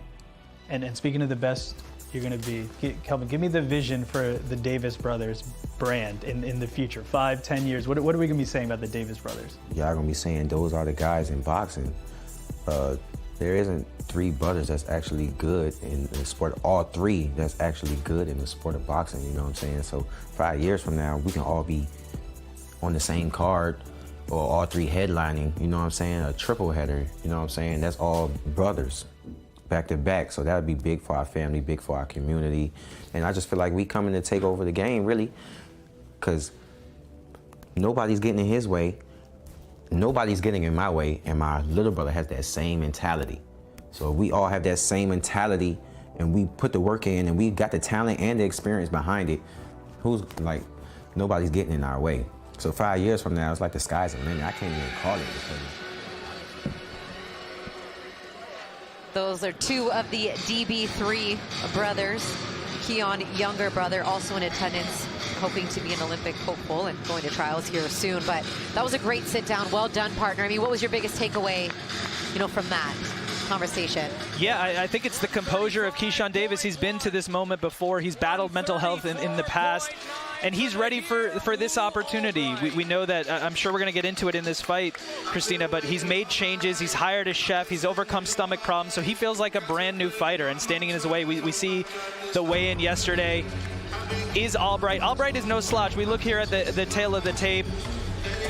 Both very much in their prime, the 1-inch height advantage for Keyshawn. The biggest difference is that, yes, Albright has more fights on his record. He's fought more times, but Davis has fought more in the limelight, under the bright lights, the Olympics, amateur standout, fighting on ESPN, and that's going to make a difference here tonight in Keyshawn's mind.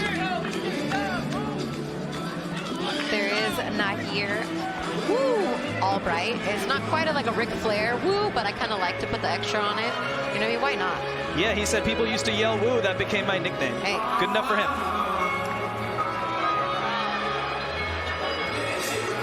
His 2-year-old daughter, Gia, on the back of his jacket there. His biggest motivation, who he fights for. Here's Keyshawn Davis being walked to the ring by the rapper Fatty, who wrote this song for Keyshawn, both representing Norfolk, Virginia.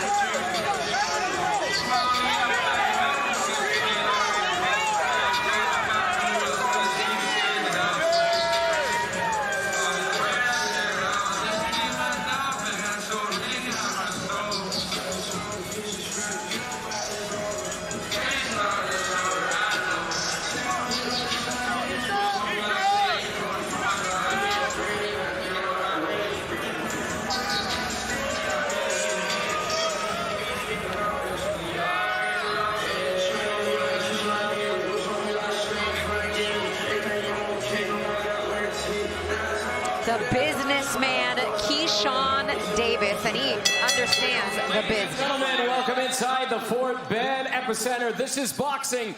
This is Top Rank, presented by Hall of Fame boxing promoter Mr. Bob Arum. Brought to you all evening by AutoZone. Get in the zone. This bout is scheduled for 10 rounds for the USBA WBO Intercontinental and the WBC USA lightweight titles.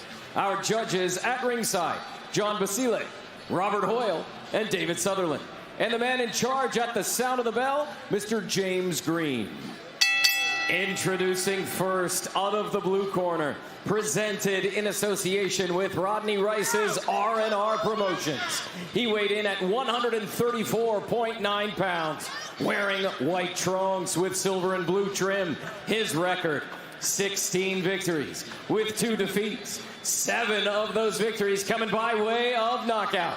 From Sicklerville, New Jersey, Nahir Woo Albright. Introducing out of the red corner. He weighed in at 135 pounds, wearing white trunks with pink and black trim. His record, perfect. 9 fights, 9 victories. 6 of those victories coming by way of knockout. He is a U.S. Olympic silver medalist. He is the reigning and defending WBO Intercontinental and WBC USA lightweight champion. Representing the 7 cities and his hometown of Norfolk, Virginia, Keyshawn, the businessman, Davis!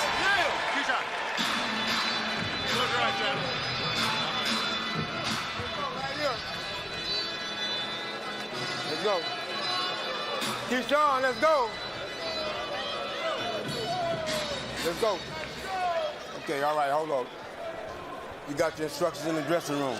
This is a 10-round fight for the USBA title.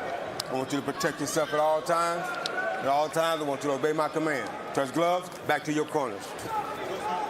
That's James Green, the third man in the ring tonight. Christina Poncher and Karen Battier here with you for our co-main event of the evening, the WBO Intercontinental and WBC USA lightweight titles on the line.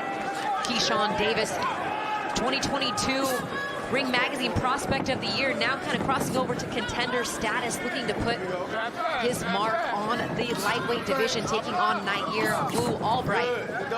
Davis with the pink and black trunks, Albright in the white and silver trunks. Should be a good one, guys. And Christina, I look at both fighters most likely to start early. You saw the graphic there for Keyshawn Davis. He's outlanded every opponent in every round of every fight he's faced. And we spoke to Albright this week. He said he learned from his loss to Jermaine Ortiz. And he said, I can't start late anymore. So I expect both fighters to come out swinging here. There's a combination there from Albright, the 27-year-old, who in his last fight scored an upset victory against Carlos Balderas, walking away with a majority decision. He's actually put together back-to-back wins when he was on the quote-unquote B-side since that loss to Jermaine Ortiz back in February of 2022. But it hasn't been an easy road for him, both inside and outside of the ring. But in terms of opposition, he has faced some tough ones. 69-3 is the combined record of his last 5 opponents. It's been an interesting road for Albright to get here. Lost his pro debut, won 14 straight, then took the Ortiz loss that we mentioned, and now on the comeback here.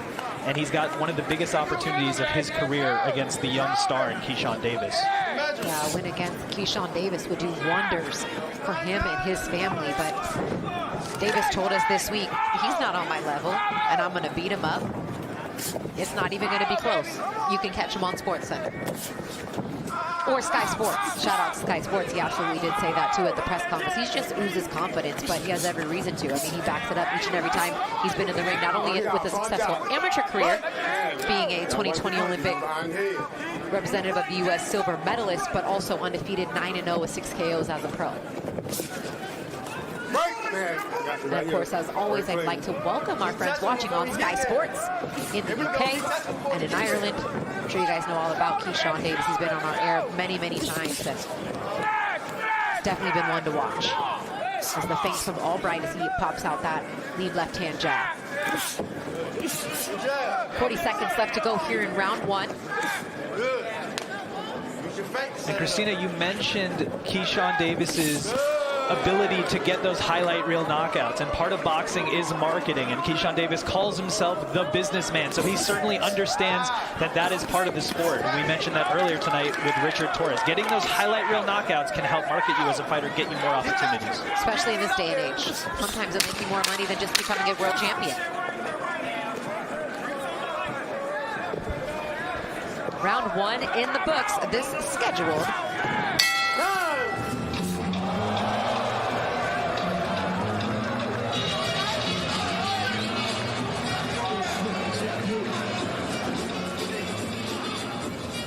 He's scared, man.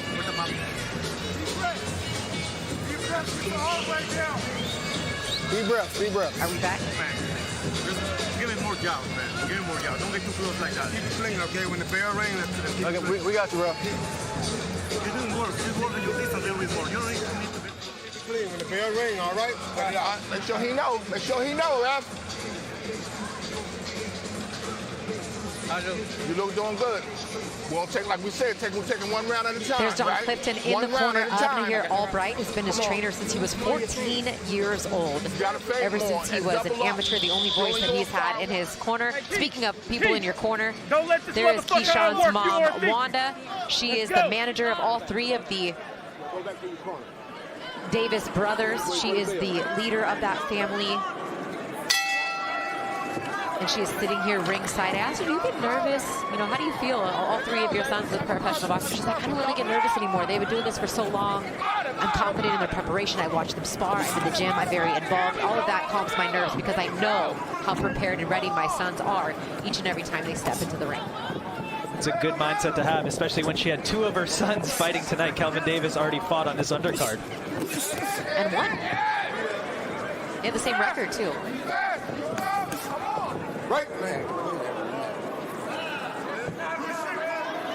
When it comes to the Davis family, I also want to mention you see a name across the trunks of Keyshawn Davis. His grandmother, Jackie Washington, passed away from breast cancer almost 10 years to the date. So tonight, he and his brother Kelvin dedicated their fight to her during what is Breast Cancer Awareness Month here, the month of October. So he also has some quotes on his trunks. It's hard to see on your television screen, but of family members who have wrote memories of their grandmother. He has them there written across the back and front of his trunk. So really nice touch. Oh, right hand lands there for Davis.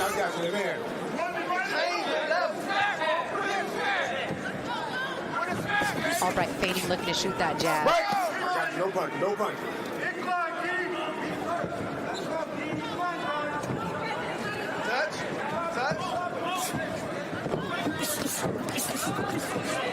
And Christina, you mentioned Keyshawn Davis's trumps there, the emotional component with that. In addition, Keyshawn Davis also had to deal with the possibility of not having his trainer Bomac here tonight. We know the issues that Bomac had overseas.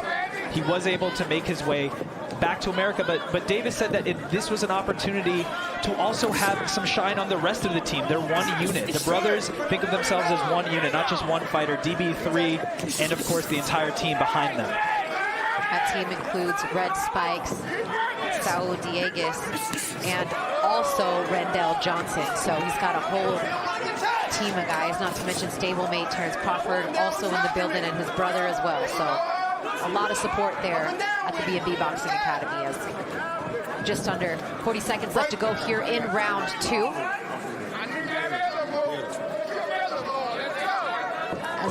Albright's corner wants their fighter to get into rhythm, and he can do that by working off the jab, a shot that he worked so beautifully in that fight against Carlos Valderas.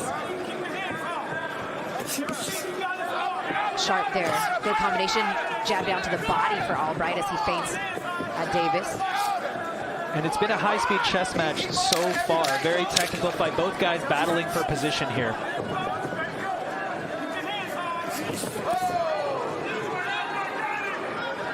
You said it was going to heat up from round 1 in terms of a lot of punches being thrown, and it has. And you also mentioned the fact that Keyshawn Davis has never been outlanded as a pro. In fact, a 4.37 to 1 ratio in his 52 rounds as a pro. That's nearly, for every 5 punches he lands, his opponents land 1. It's an incredible streak that Davis has had, but if you look at this fight, Albright is here to fight. This is a competitive matchup, and Albright knows what this fight means for his career. This is a huge opportunity for him. If he wants to make it as a fighter, make his name, having a good performance of Keyshawn Davis could change the entire trajectory of his career. Good? Everything is good. Everything is good. Let's be great, but you got to work a little more. I need you, right? Don't get your timing off. We talked about it being a family affair for Keyshawn Davis. It's a family affair for Nair Albright as well. He's one of 8 children, 3 boys, 5 girls. His brothers also fight, and when you're one of 8, you kind of you don't have a choice but to be a fight for food, space, TV channels, bedrooms, whatever the case may be. So a fighting family through and through, and actually has a sister that's a professional wrestler as well. There's no way you're not waking up out of bed and starting to fight immediately growing up there. A family of fighters, like you mentioned, some at the professional level, and a lot of them are here to support Albright. We've seen them this week. They've been vocal. Battle of the jabs, a battle of the feints. We've seen a lot from both sides here through the first 2 rounds. Very technical fight, a lot of it fought up top, not a lot of body work invested for both guys, and of course on cue, Keyshawn goes down to the body. And when you watch a Keyshawn Davis fight, it's always interesting to see the moment he kind of flips the switch on and says, I'm going to start to go to that next gear, that next level. And I think that's going to be even more so in this fight. We were talking about earlier, he hired a chef for this camp. He had stomach problems his last time out. That's why he feels like he got a decision, not a knockout against Patera. And he feels like a totally different fighter. He's excited to get in there and show what he can do with the chef, with this new and improved team.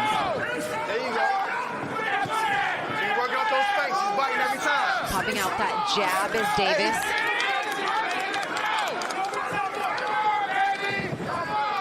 Using that lead foot, kind of feint, kind kind of jab step, if you will, work his way in.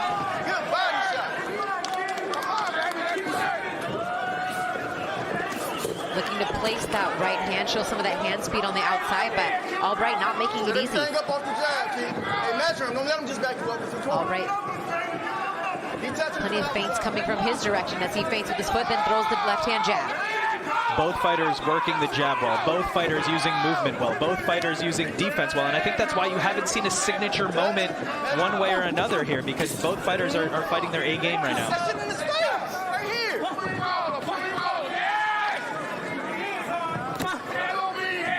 Under a minute left here in round 3 as Albright goes to the body with the left hand.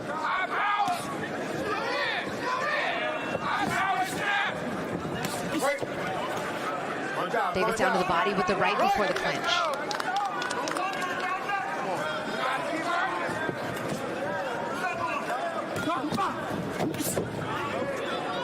Turns him with the right, does Davis. Back to the stick.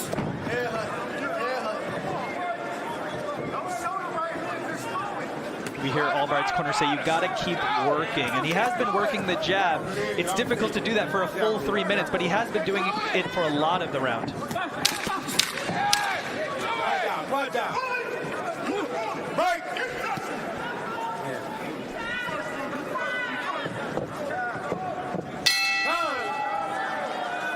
I'm Scottish Nicola, and I'm a top-right physician. Being a top-right knockout to me means having a community. Being a part of this world has been so exciting and so fulfilling and even inspiring to see how. And there is Janibek Alimkhanuly warming up with his new trainer.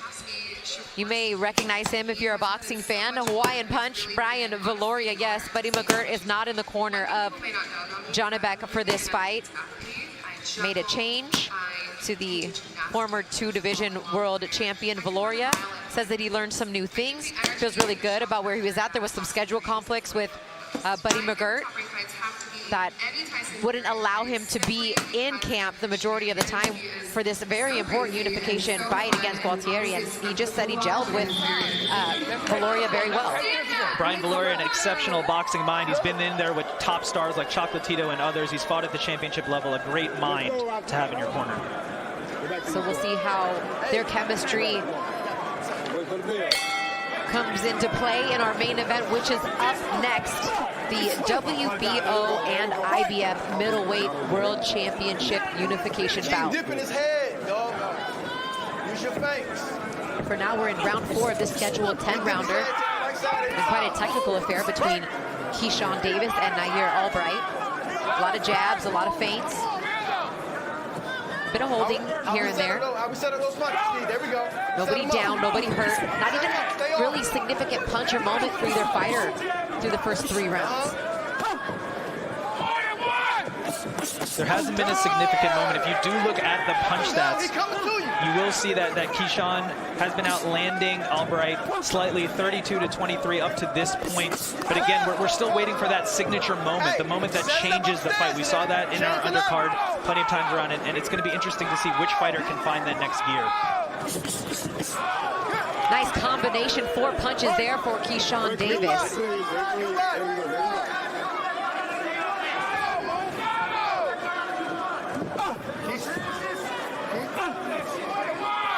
Take that jab away. Double jab and then a right hand there for Davis. Albright back to the jab. Down with it. He dipping his head to the right. He dipped.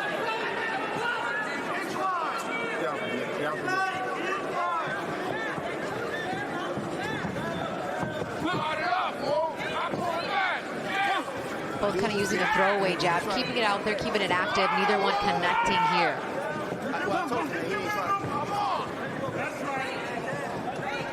Trying to help them each get in and stay in a rhythm. As Keyshawn Davis works his way around the outside of the ring. Hasn't thrown a punch in the last 20 seconds or so. He don't want to get hit. And he picks one off with the right hand, then comes back with the left. Stopped on a dime and changed his angle there as he goes down to the body now. Davis playing possum there a little bit, almost lulling Albright to sleep and then landing the power shot.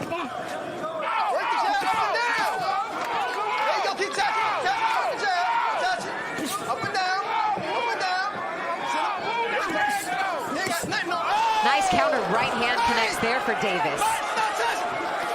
Down to the body with the left, back up top. Albright back against the ropes. 20 seconds left to go here in round 4. Down low once again for Davis. Uppercut with the right hand. Nice counter left from Albright.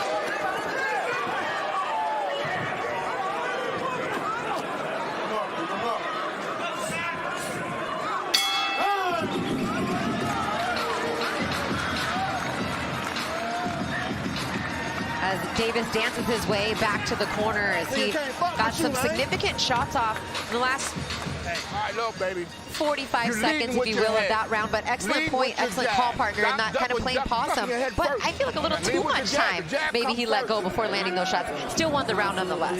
Keyshawn Davis, the businessman and the showman with some showboating. And let's take a look at some of his handiwork in that last round. And there you see the big right hand, the duck and under. It was a good job by Davis to, like we said, play possum, almost lull Albright to sleep, and then put on the full-on attack. We were waiting for one fighter to make a statement to hurt the other one. Certainly, Davis got the attention of Albright in that last round. Let's make the adjustments, man. You can stop this nigga.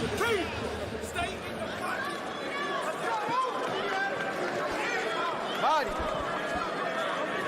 You mentioned him being the businessman and the showman, and he told us this week, I want to be the next top-ranking ESPN superstar. I'm ready for that role. I don't know what's going to happen with Shakur Stevenson when his contract's up. I don't know if Tyson Fury's over here fighting MMA guys. Like, why can't I be the next face of top-ranked ESPN and Sky Sports? And, I mean, I don't know anyone that would disagree with him why he can't be, as long as he continues to improve, collect wins. He gets the part outside of the ring, as you can see with the entrance and the trunks and his style and the way he has had so much success as an amateur and now has translated very well to the pro style. One of the hottest prospects coming out of the Olympics. Every promoter wanted to sign him. All the pieces are there to be a star for Keyshawn Davis. He's got the marketing down, has multiple Instagram accounts, including one that's Business Keyshawn, right? So he can put up content, engage with fans. But the biggest thing is what you do in the ring. And then we've got accustomed to seeing some highlight reel knockouts. Keyshawn Davis wants to get back to that, and that's what he's trying to do here tonight. He was on his way in round 4, and he was able to hurt Albright, looking to build upon that here in round 5. And I think a knockout he would love. I mean, Albright has something to say about that, but 2 decision victories in his last 3 fights. He mentioned some of the stomach issues that he had been having. It's been even hospitalized him at one point earlier in his career as a pro, but says this is the best that he's felt in a long time. So that got everybody in the fighter meeting excited. Well, if we haven't seen you healthy, what does a healthy Keyshawn Davis look like? What does one that doesn't have these issues look like? It got everyone in the fighter meeting room excited, including Keyshawn Davis himself. He said, I'm excited to see where this is going to go after making these changes. And the tough challenge here for Albright, the one knock you could say, you can say 16 wins, 27 years old, but only 7 knockouts there, right? So you could say maybe the power isn't necessarily there. That means you're going to have to fight an intense fight for the entire duration, the entire 10 rounds, especially when you're up against a fighter as skilled as Keyshawn Davis. That is a tough test for Albright. Albright looking to land the left hand to the body. Shoots it up top there, and back to the jab goes Davis. Jab, and then changes the angle on the right hand, shoots it as left hand as an uppercut, as Albright looks to just come forward with straight shots.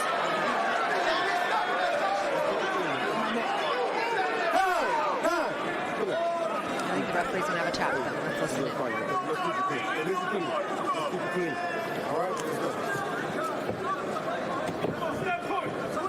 And if you caught any of the press conference earlier this week, these two kind of went back and forth. There wasn't much beef, before the two of them met, but just the way Keyshawn Davis is and Albright holding his own as well. They made this personal, maybe for a little extra motivation as we come to the end of round 5.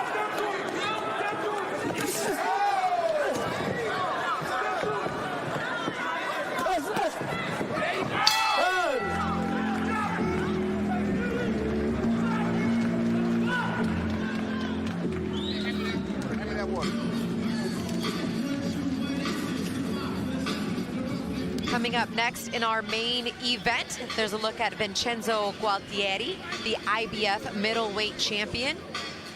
The number 9 ranked ESPN middleweight, looking to unify his world title against the WBO champ, Janibek Alimkhanuly. That's coming up next in our main event, battle of 2 undefeateds. As we take a look at a couple replays, of this last round, some good body work here. Keyshawn Davis varying the attack upstairs, downstairs. And at the end of the round, we saw the warning from referee James Green to keep it clean. The reason for that, here's a little bit of WWE Pro Wrestling by Keyshawn Davis. Again, always the showman, but James Green doing a good job in there saying, hey guys, keep it clean. This is a boxing match. Maybe Keyshawn was trying to show Albright's sister, that he could wrestle too, right? She's a professional wrestler. Like, I got some moves too. He's got some. What can't Keyshawn Davis do? That's the real question. He really can't do that, so he shouldn't do it anymore because the referee wasn't happy about it. But nonetheless, we're halfway through this scheduled 10-round fight. Christina Poncher and Kern Bate with you, and look, Albright with some of the antics there. Anything you can do, I can do better, and that seems to be Albright's motive here. The biggest thing that you have to look at, though, is Albright is saying, you're not the bigger guy in here, right? You're not going to control me. That's what he's trying to do with that movement. He can say, you want to fight dirty? I can fight dirty back. And we talked about the high stakes in this matchup, and that's what was going on there. All right, back to the sweet science now, right? And that jab is sweet from Keyshawn Davis. And leading with the head has kind of been an issue for Albright, as his corner kind of tells him he'd rather lead with the stick than put his head on the line when he leaps in. He got caught with the right hand there from Davis.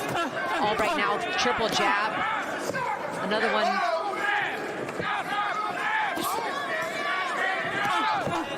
He's trying to change levels on that lead jab. Hesitant a bit to let the right hand go, though, Kern. And he's hesitant because you have a fighter as talented as Keyshawn Davis on the other side of you, a fighter who's sparred with Shakur Stevenson and Gary Russell, who's worked out and gotten praise from Floyd Mayweather, right? This is a top young star in this game. So it's easy to want to throw the right hand, but you know you're going to leave yourself open. What we're left with here is a battle of jabs and a very technical fight, like we've been saying. Davis looking to shoot that uppercut from the hip. There's the right hand double jab.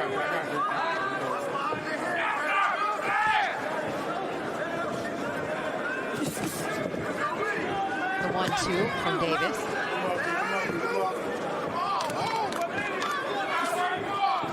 Just under a minute left to go here in round 6.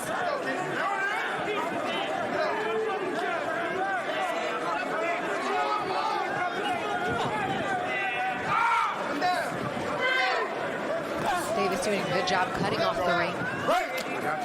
The one thing for Albright, he said before the fight, Keyshawn's going to push me to my greatness.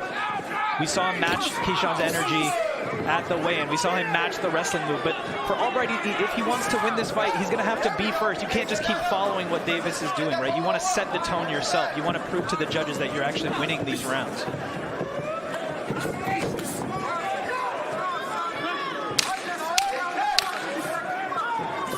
Davis has certainly been first for the majority of this round. Maybe the most clear Davis round of the fight. He was in attack mode. It was a good round for Keyshawn, and if you look at the total punches for the fight, Davis has landed 87 to Albright's 47. So overall, Davis is most likely racking up some of these rounds, or even though it is a technical fight, even though we're not seeing the signature moments of fighters getting hurt, it's about output, intensity, and effective aggression, and we're seeing that from Keyshawn Davis. I think the biggest difference is, even if he was out-punched, according to CompuBox in that last round, it's the efficient manner in which Keyshawn Davis throws his punches. He's landing at a 46% clip compared to a 20% efficiency rate for Albright through the first 6 rounds. That's tremendous. I mean, if you're landing almost half of your punches, you're likely putting rounds in the bank. That is the marks of a special fighter. We talked about Keyshawn Davis hasn't lost many rounds, hasn't been outlanded in almost any round that he's ever fought. So that's the making of a special fighter, and we're seeing that here in the rising star, Keyshawn Davis.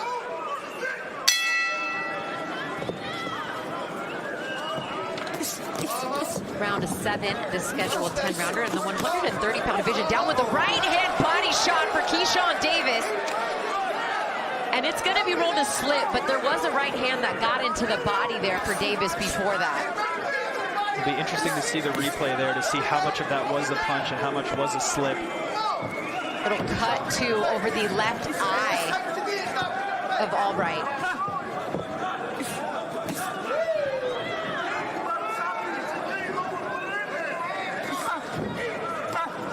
Davis is definitely turning it up here, and we got to see what adjustments Albright can make on the second half of the fight.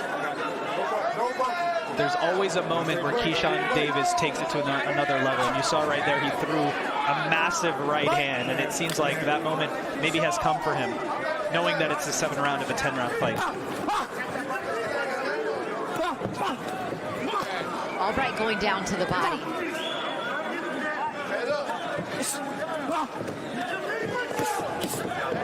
A little more oomph, if you will, in these punches for Davis now.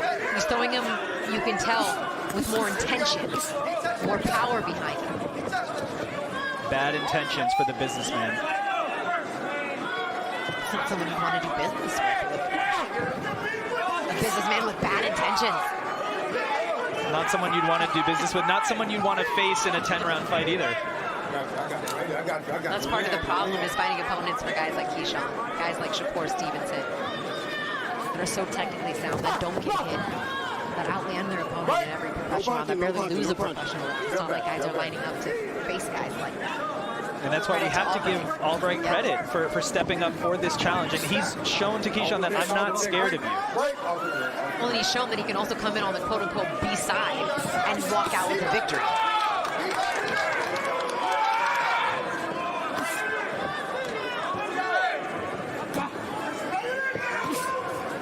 Jabs back and forth from both men.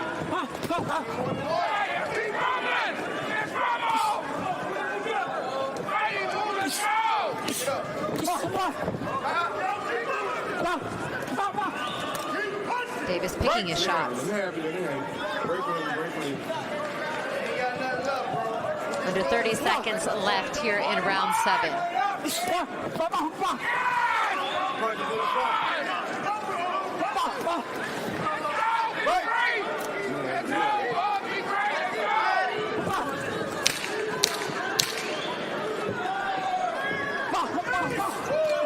Right hand connected there for Davis. Albright back to the jab.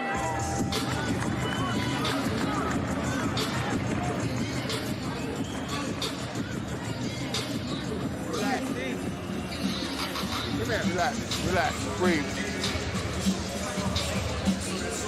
My eye, I can't see. Yeah, that was clear as ever. This was in between the last round. This is not live. That's a look back in between the last round. We mentioned the cut above the eye, him clearly telling his corner that he's having trouble seeing out of that left eye. As we take a live look at it now, and a doctor hasn't been up to look at it. There's a representative from the commission always up on the apron, but you know, it's not a bad cut by any means, but perhaps maybe scratched his eye, giving him some problems. Certainly bothering Albright, and that's the last thing in the world he needs right now against a fighter as tough as Keyshawn Davis across the ring from him.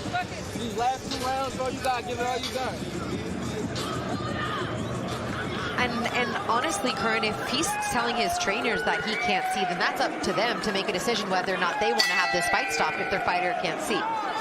It's very rare you're going to get a fighter say himself that he wants to stop it, but when you're being very vocal about how you're feeling, that's a decision that maybe his corner may have to make for him if it becomes more of a problem. It's the corner's job to read between the lines there, because Christina, to your point, a fighter isn't going to want to quit by any means. But at the same time, Team Albright knows what this opportunity means right now. This is an opportunity for him to make his name, to at least have a good showing at the end of this fight. And it's not like he's getting completely outclassed by any means. He's very much in this fight. And he's fought through adversity his whole life, right? He made that very clear to us this week. So a fighter through and through is going to give it his all. But admittedly having some problems being able to see out of that left eye. Albright's exact quote, "Nobody thought I would make it this far." He has that underdog mentality. embodies that, embraces that, and he's not giving up, even though he admittedly can't see in one of his eyes.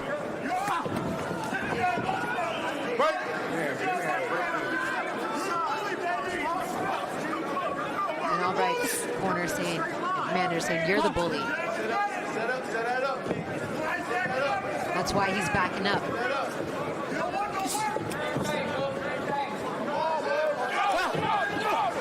And a cut over your eye, I mean, that could actually work as some type of motivation. That's happened to fighters in the past. If you look at, for example, Chris Algieri versus Provodnikov, went down twice with a huge eye injury. He was cut, and that gave him motivation. That adds urgency. So maybe that's something that will add some urgency here for Albright.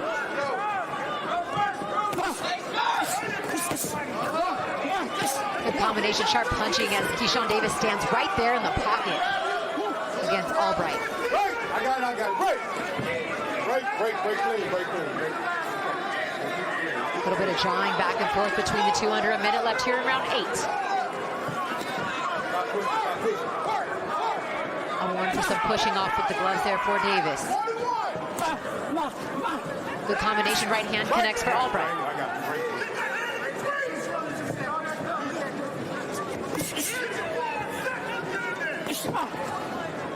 Strong right hand there from Davis.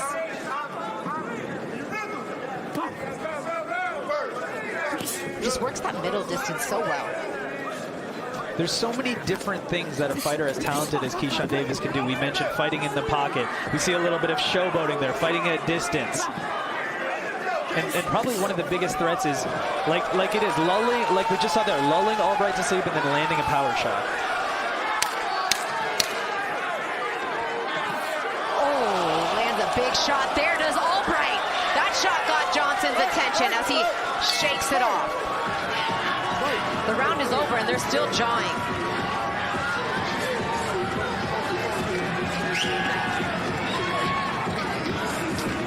We were waiting for that moment, for someone to change the momentum of the fight. That massive looping right hand by Albright certainly got Davis's attention. We saw Davis showboating there, but fighters do that sometimes when they do get hurt, and he did look to be affected by that right hand from Albright. Yeah, that was the best punch of the fight from Wu Albright, and his manager, who was sitting ringside, was manager slash promoter who Keyshawn Davis was jawing back and forth with, who has gotten quite animated in his fighter's corner, happy with what he's seeing from his fighter. Stay tight though, I hope someone yelled woo when he landed that, right? That's the point of the nickname. I did not. I missed it. I missed my opportunity. But he's a good fighter. I'm sure he'll get another one.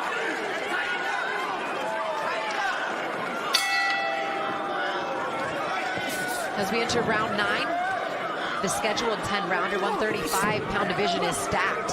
Keyshawn Davis would love his opportunity to get a win here and take on some bigger names in the division. Threw around that name, Jose Pedraza, as a possible next opponent that has been mentioned in the future. Maybe Pedraza coming back down to 35. He's kind of flirted between 35 and 40 the last couple years, back and forth. A lot of possible opponents for Keyshawn Davis. It's just about who will agree to get in there and fight him. So many different tools in that tool belt.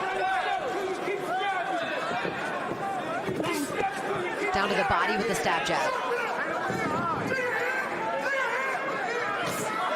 Hook from Davis. And Albright has had some good counters as well, but it's just been too far and few between, only landing 20% of his shots compared to 42% of the shots from Davis through the first 9 rounds, or 8.5 of this fight so far.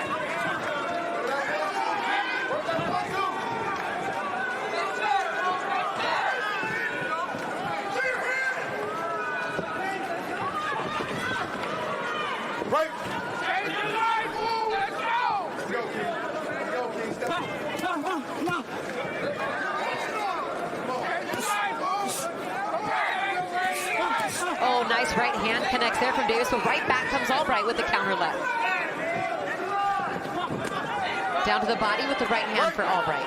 Albright does describe himself as a counter puncher, but the difficulty is against Keyshawn Davis is the speed and the varied attack that makes it difficult to counter punch with regularity. But we are seeing a jab there that landed. We saw a right hand that landed as a counterpunch earlier as well for Albright.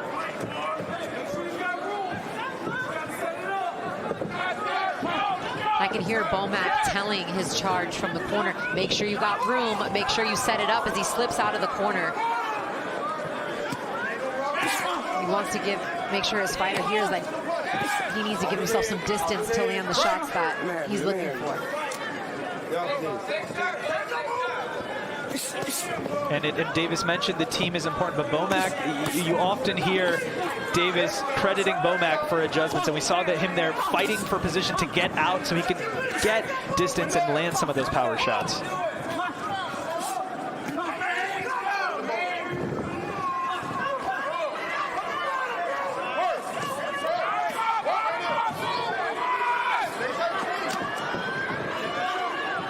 Davis's sound defense inside as well has been something we haven't mentioned very much, but nice right hand. He's getting more and more comfortable sitting in that pocket, Curran. And for a fighter at 24 years old and only his 10th professional fight, some of those things that take other fighters longer to do when they're transitioning to the pros, defense in the pocket, going to the body, working angles. He's done that seamlessly in his transition from the amateur to the pros. It's a testament to Keyshawn Davis's background. It came from a fighting family of brothers, amateur standout, Olympic pedigree, right? He's been doing this his whole life. And when you do that, you get that muscle memory. You get those fast twitch muscles, and that's why he's able to do so many different things in the boxing ring, Keyshawn Davis is. Use that jab. Catch him in between his punches. Let's go. Suck it out. One more round. 3 minutes.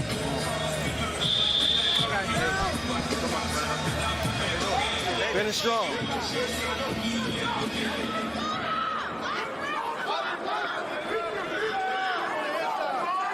This the 10th and final round. Keyshawn Davis reaches the 10th round for the second consecutive fight. Did win a unanimous decision victory in his last fight against Francesco Patera in a fight that he said, you know, Patera was game. He was good. I give him a lot of credit. I wasn't feeling my best, but he made it difficult for me. And Albright's done the same here tonight as he enters round 10 once again.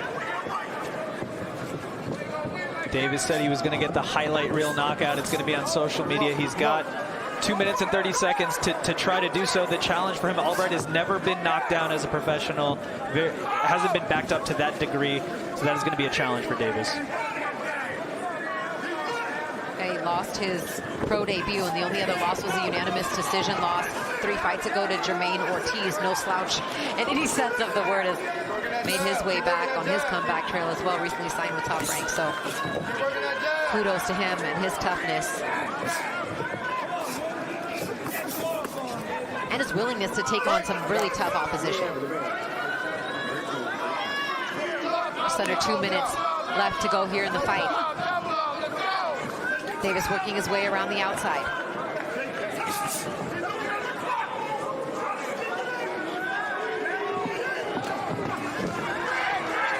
Albright looks to connect with the right hand.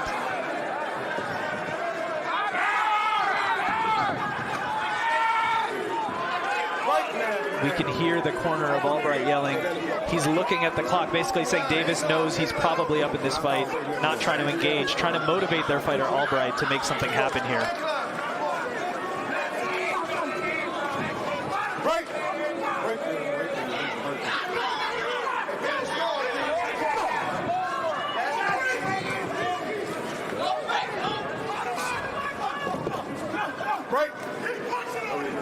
Kind of wondering the mindset of Keyshawn Davis in this last and final round. You want to say you want to put him on a highlight reel, but you know, I think a lot of boxing fans would love to see you step it up and close the show, not move around the outside. I think that's a testament to Nahir Wu Albright. He didn't come in here to make it an easy fight for Keyshawn Davis. He may not be winning the fight, but he's going to be in his face like he is there right now. Yeah, and he actually has connected with some solid shots in both of those exchanges, both with the right and left hand.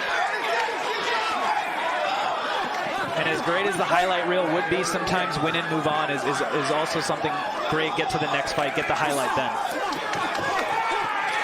And for Albright, there's something to be said about giving an all-out effort and going to the distance with one of the hottest prospects in the game, and Keyshawn Davis. 10 seconds left to go as they slug it out here. But that's how you give your all and take advantage of an opportunity the best that you can. And this one is over as he gets in one more lick, perhaps after the bell. And Keyshawn Davis comes to give his respects to the Albright corner, as does Albright. One of the best ways to raise your profile as a young, hungry fighter is beat a rising star. Maybe the second best way, have a good showing. Show you're competitive. Get that star's attention, and that's what Albright was able to do here tonight.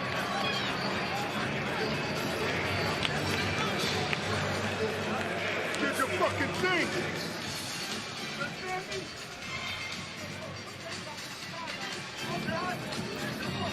We see some of the highlights here. Keyshawn Davis working the jab, working the body. We mentioned it's like a 5-tool player in baseball, has a bunch of different things he can throw at you. And if you look there, you see the jab, and then he does a great job of protecting his face from a counterpunch by putting his right hand in front of there. Nice looping right hand. As we take a look there at as well. Yeah, we talked about it. The percentage and the efficiency at which Keyshawn Davis fights and lands. This is power punches. Half of every power punch combination that he threw, he landed.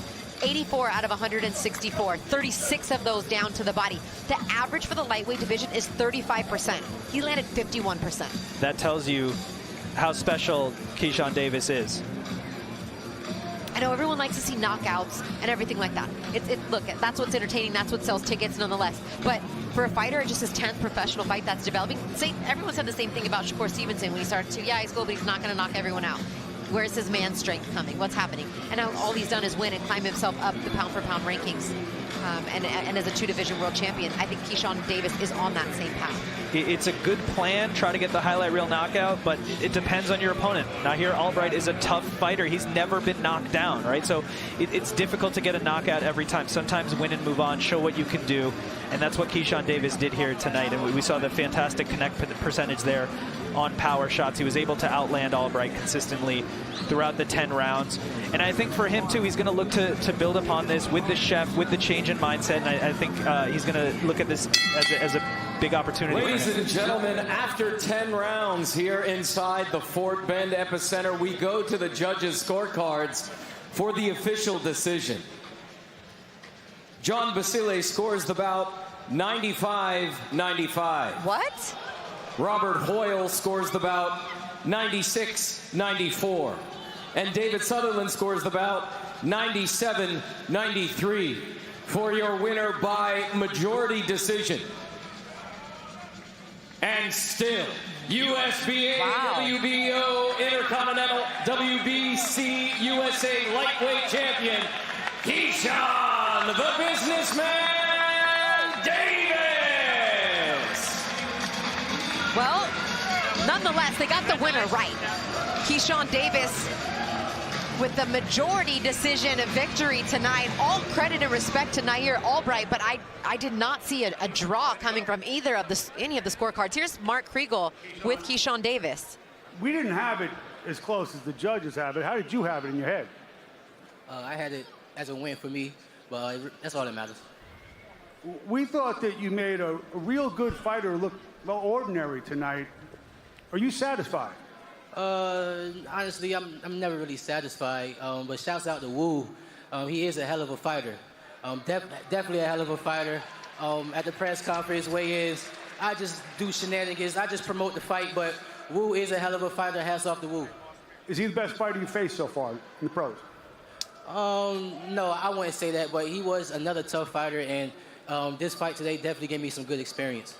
You have asked for Jose Pedraza, who is now bigger than you, is willing to come down, he's more experienced than you, he's a dangerous fighter. Why? What do you want to show in that fight in December?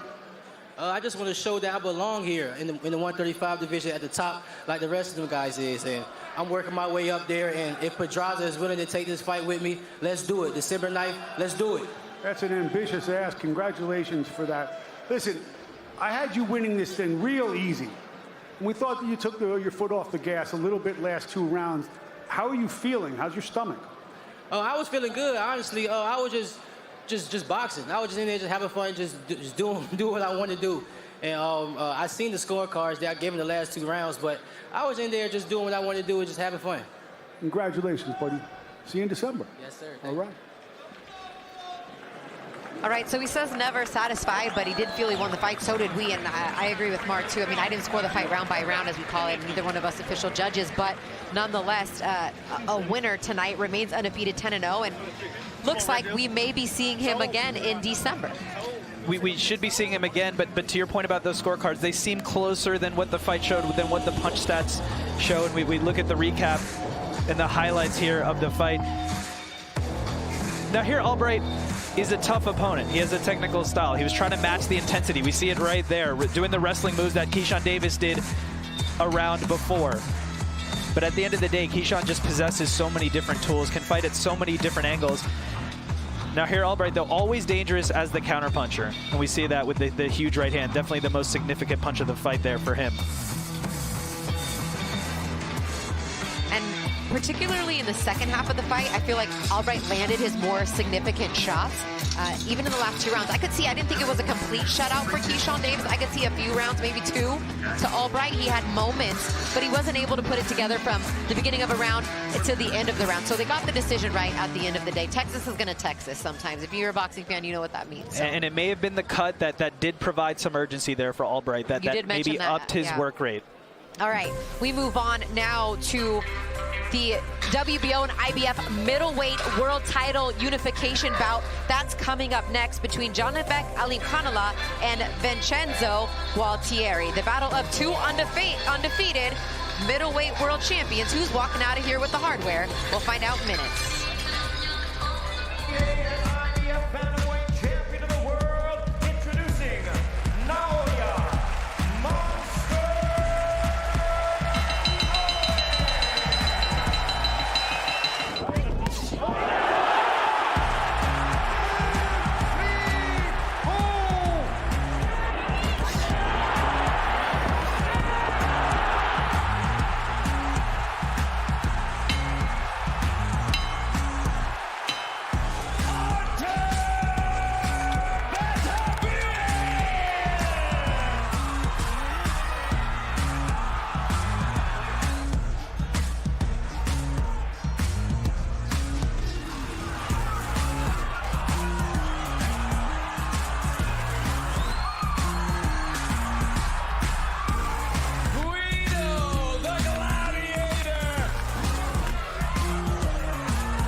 Janibek, Kazakh style, Ali.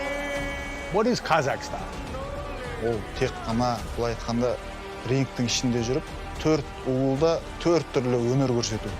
Ол яғни ішінде ближний ойда да бокстасу, артқа да бокстасу, алдыға да бокстасу, контратака жасау, контратакасын күтіп алып, оған қарсы атака жасау.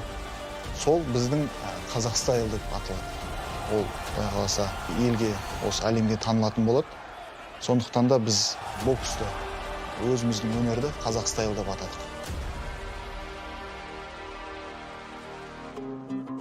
Бокс деген Қазақстан үшін нөмір 1 спорт. Өйткені бізде көбісі бала кезінен өскеннен бастап көп ата-аналар балаларын боксқа беріп жатады. Содан кейін 6 жасымда бірінші рет жарысқа бардым. Бірінші рет жарысқа бардымда жеңіліп қалдым. Бірінші жекпе-жекте бірден жеңілдім. Мен енді келесі жылы мен чемпион боламын деп айттым. Содан бастап ақырындап жаттығудың былай айтқанда жақсы жолымен таныс бола бастадым. Түзу жолымен таныс бола бастадым. Былай айтқанда балалар 1,5 сағат, 1 сағат тренировка жасаса, мен 2 сағат тренировка жасадым. Сол себепті келесі жекпе-жекте, келесі жарыста мен чемпион болып, өзімнің туған туысқандарымды бірінші ретте ата-анамды, атамды қуанттым.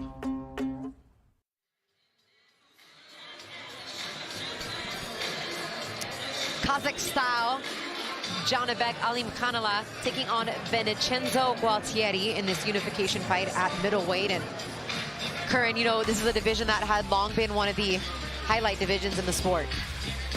Right now you have these two, who not a lot of people know except the hardcore fans. And then you have another one, the other Irzandi Lara, who is nearing 40 years old. And then you have Charlo, who hasn't fought in a couple years. I mean, is this a night and an opportunity for one of these guys to claim their stake as the best middleweight in the division?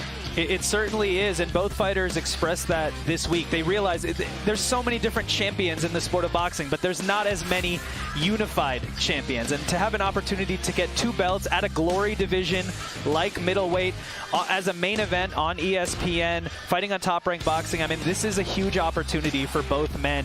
These fighters have been avoided because of their style. They're undefeated, they're in their prime, and both men know what this means. Well, if Janibek has his way, what will steal the hearts and get the attention of those around the boxing world is the way he fights, what he calls Kazakh style. And it's more than just a name. And as he told Mark Kriegel in their conversation, it's a method of boxing that he feels will soon be taking over the boxing world.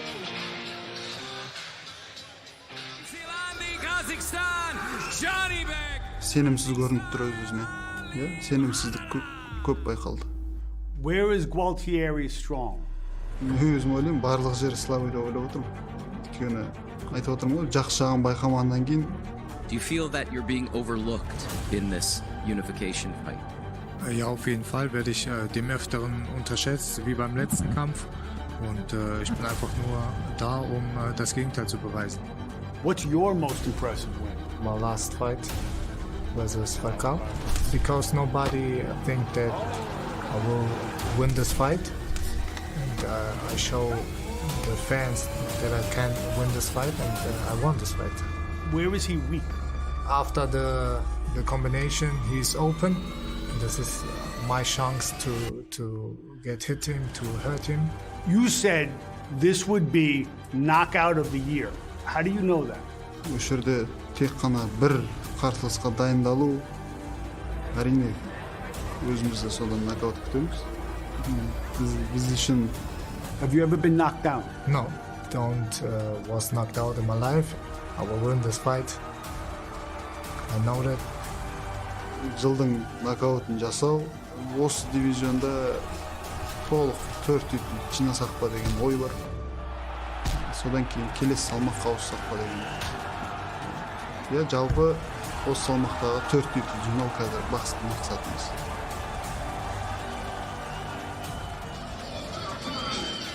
Well, something's got to give tonight, right, Curran? I mean, you got 2 undefeated fighters, both belt holders, contrasting styles, both looking to make a name for themselves. I mean, to kind of put a button on it, what do you expect from our main event? I see two supremely confident fighters who see things that they can take advantage of in the other, and two fighters that know what this opportunity means to become a unified champion. That is everything for a fighter, and I don't see either man backing down. Vincenzo Gualtieri has never been knocked down or hurt. Neither has Janibek. It'll be very interesting to see what happens tonight. All right, our main event, the WBO and IBF middleweight world title unification bout, is coming up next.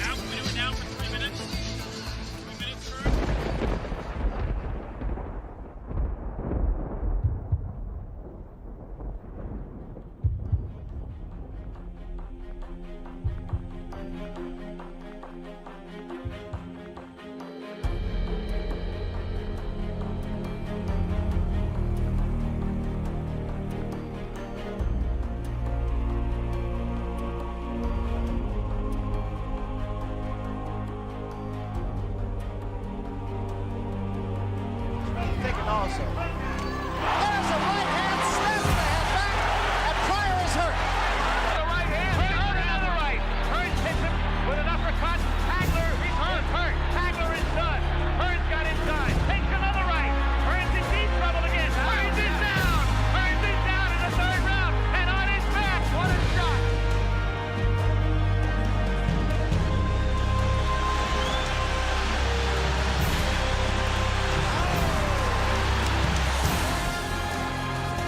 Hand right to the chest.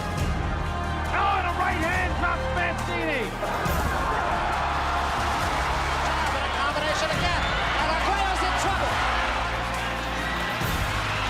And Leonard flurry. Oh! He's got Gonzalez down, and he may not get up. Down goes Leonard with a combination from her.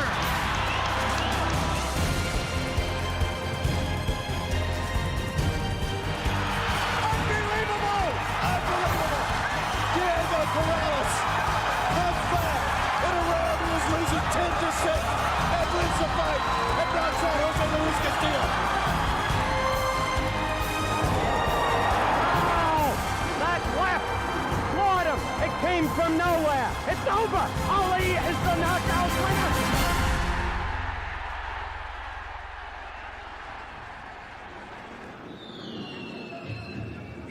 Chills every time I see that feature put together. This is boxing, and it just shows, you saw some middleweights in that clip too. I mean, Janibek and Vincenzo would love to make their mark in the middleweight division, walking away tonight as a unified world champion. Janibek spoke about it in that piece. His goal is to become undisputed at the middleweight division. He's had the hardest time, though, getting the other champions in the ring. So my hat's off absolutely to the newly crowned IBF champion, Vincenzo Gualtieri, stepping up and in his very first world title defense, taking on a fellow division world champion. Let's take a look just over 24 hours ago at the weigh-ins from yesterday. There is Vincenzo Gualtieri, who had quite a bit of people there at the weigh-in.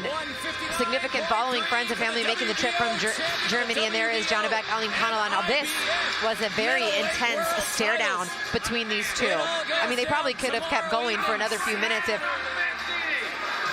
someone didn't come in there and break it up. But we asked Janibek Alimkhanuly what he saw in that, and he said, I saw fear in his eyes. As we take a look at the tail of the tape, both fighters the same age, nearly the same height. The difference is the power punch connect percentage there from Alimkhanuly. Part of the reason why he is the boogeyman, 50% clip when it comes to his power punches. Also, an advantage for Janibek Alimkhanuly. He has fought all around the world. For Vincenzo Gualtieri, this in fact is his first fight outside of his native Germany.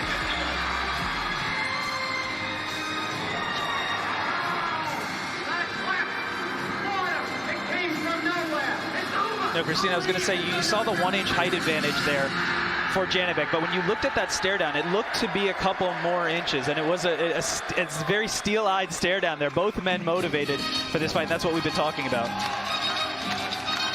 All right, the challenger will be making a challenger. They're both world champions. Let's say the IBF champion, Vincenzo Gualtieri, and the underdog, if you will, Janibek Alimkhanuly, is a minus 1,200 favorite on the books.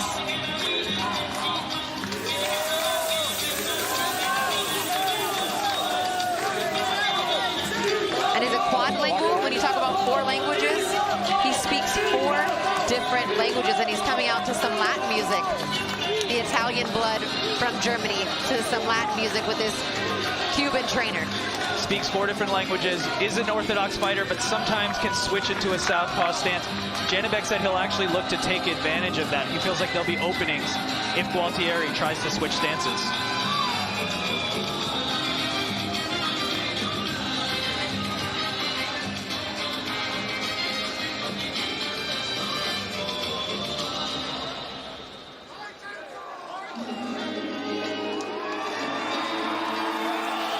Time for Janibek Alimkhanuly, the WBO middleweight world champion. This is his 3rd title defense to make his way to the ring.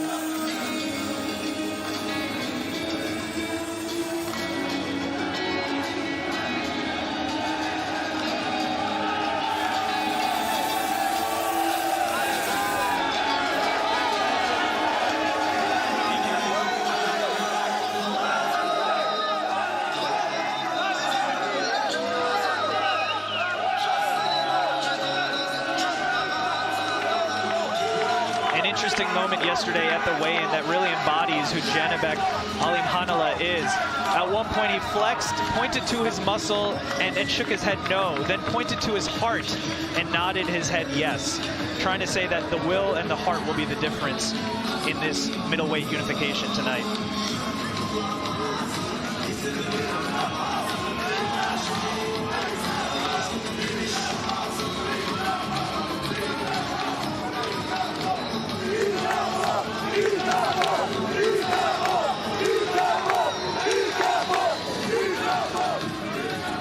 Chinook is in the ring now for the official introductions. Ladies and gentlemen, welcome inside the Fort Bend Epicenter here in beautiful Rosenberg, Texas. This is boxing, this is Top Rank, presented by Hall of Fame boxing promoter, Mr. Bob Arum. Brought to you this evening by AutoZone. Get in the zone. This bout is scheduled for 12 rounds as we unify the WBO and IBF middleweight world titles. Our judges at ringside, John Basile, Robert Hoyle, and Ellis Johnson. And the man in charge at the sound of the bell is Mr. David Fields. And now, to everyone in attendance here inside the Fort Bend Epicenter, and to everyone watching on ESPN, this is boxing. This is Top Rank. And oh, baby, this is the main event. Introducing first out of the blue corner, presented in association with Aegon Sports. He weighed in at 159.5 pounds, wearing white trunks with black and gold trim. His record, 21 victories with no defeats, 1 draw. 7 of those victories coming by way of knockout. He is making his first world title defense. He is the reigning, defending IBF middleweight champion of the world from Wuppertal, Germany, Vincenzo Gualtieri.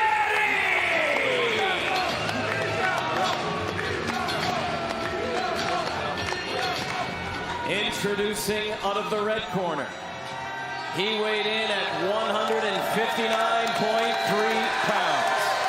Wearing green trunks with red trim. His record, perfect. 14 fights, 14 victories. 9 of those victories coming by way of knockout. He is making his 3rd world title defense.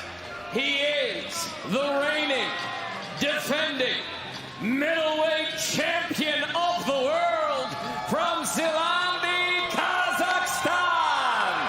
Janibek, Kazakhstan,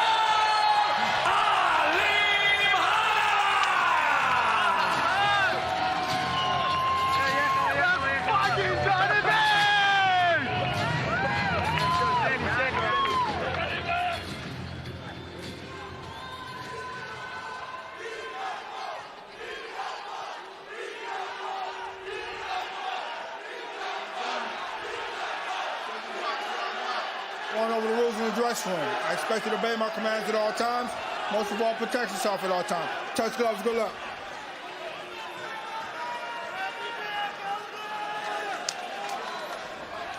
David Fields, the third man in the ring tonight. Christina Poncher and Kern Bhatia here with you. Our main event, the WBO and IBF middleweight unification world title bout. This is what boxing is all about. Champion versus champion. Undefeated versus undefeated. Who will walk out tonight as the unified middleweight world champion?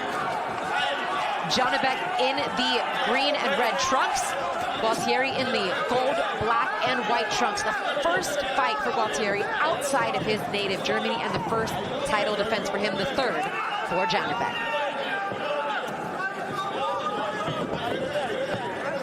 And both fighters mentioned the weaknesses they see in their opponents. And Gualtieri said he's going to be looking for Janibek's feet to get crossed up when he throws power shots. On Janibek's side, he said, hey, Gualtieri switches stances that leaves him open. So both men know what they're going to be targeting in this fight. Gualtieri won the world title in his last fight. He won by unanimous decision against Esquiva Falcao, who was undefeated 30-0, was also a southpaw like Janibek is. He said, I was also the underdog in that fight, and I will also walk out victorious in this fight, just like I did then.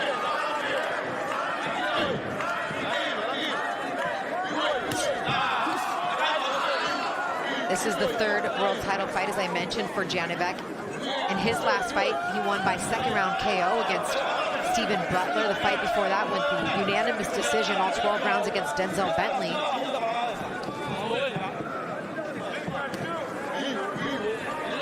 But this is the type of caliber fight that Janibek has been wanting.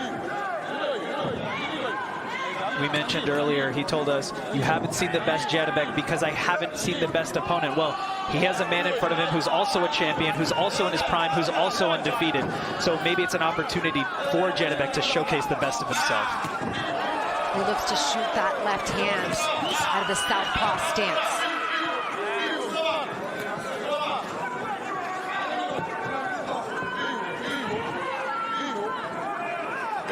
Gualtieri, we talked about it, you mentioned it, he does have a tendency to switch as well. Now switching southpaw himself. With his hands down. Gets popped with the right hand jab from Alimkhanuly. Back to orthodox for the German fighter. And we saw there Janibek load up on the left uppercut. Both fighters have won fights by knockout, hurt their opponents with a left uppercut. Janibek, obviously, with the power punch. Gualtieri, the lead hand. Another jab for Janibek.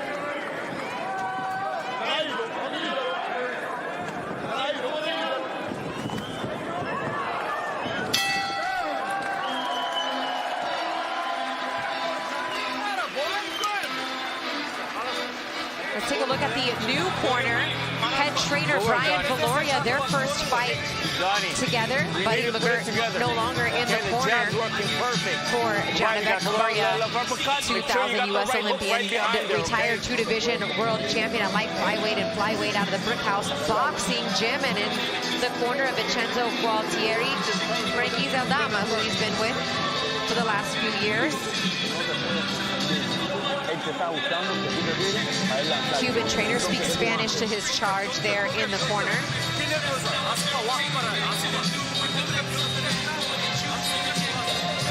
Relax. See the shots. It'll come to you. It will come to you. Okay? Valoria telling us this week when we spoke to him that it's really important that Janibek cuts off the ring and look for him to land his signature uppercut, something that you saw earlier in tape studies. That could be a serious weapon for Janibek. It definitely could be, and what Gualtieri is bringing to the table, yes, he fights with his hands down at times, but he's not going to give Janibek a stationary target. The movement is what Gualtieri knows can be a factor in this fight, and that's going to make it difficult for Janibek to find him. In fact, he feels like Janibek hasn't fought an opponent like him with his style yet as a professional. Feels that he brings something new, something different to the table that his opponent hasn't seen before. As he connects there with the lead left hand.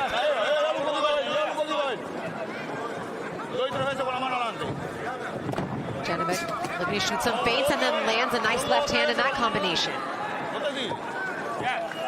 That lightning fast left uppercut.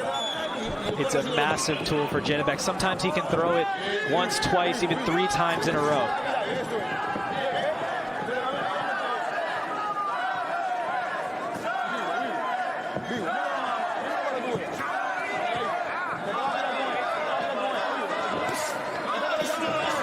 Oh, nice counter uppercut with the left hand and then down to the body for Janibek.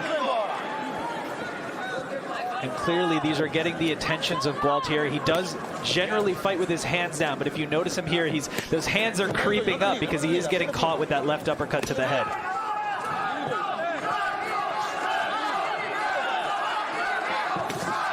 Nice counter left hand there for Gualtieri.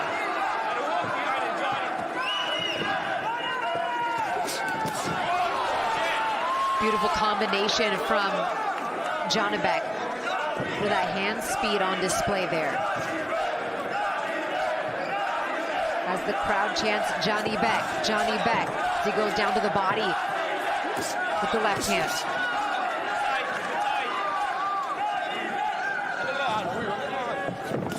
And so far the speed has definitely been a factor. At the same time, Gualtieri is making it a little bit easier for Janibek. He's not moving like he normally does in fights. He's standing there closer to Janibek, which is making it easier for Janibek to land that long left uppercut.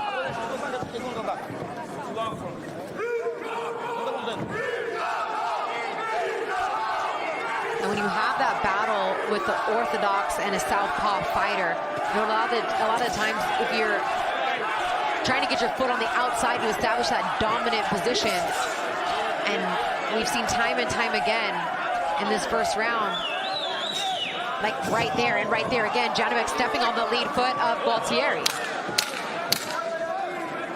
It's a battle for position. It can also hold your opponent there. You can land a jab.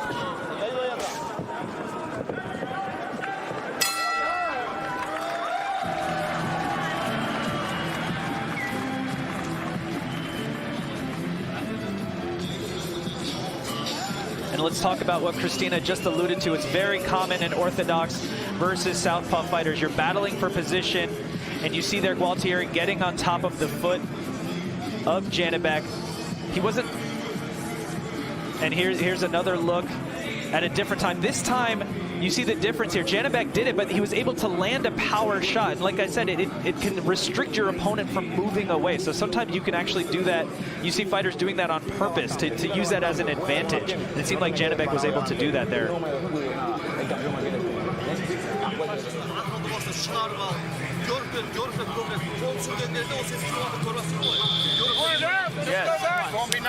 Yes. Come on. It's been interesting to see Gualtieri's movement, moving to his right, putting him in position to possibly get clipped from Janibek's left hand. The situation for Gualtieri, he's trying a different fight than he's done in the past. A lot of times he's fought with his hands down and moved around the ring. This time you see him with his hands up, fighting more toe-to-toe with Janibek. Clearly he saw something in film session that he wants to change up his style here. This 12-round championship fight. Looking around the guard with the right hand is Janibek.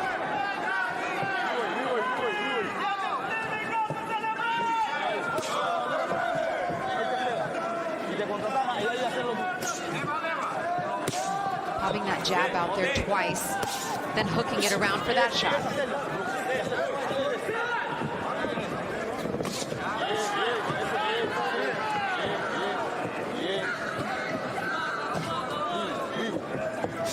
Gualtieri is currently Germany's only world champion in boxing.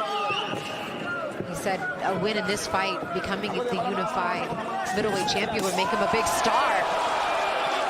But shots like that are not what his countrymen want to see at the hands of Janibek. Gualtieri said, "I'm fearless, let's go."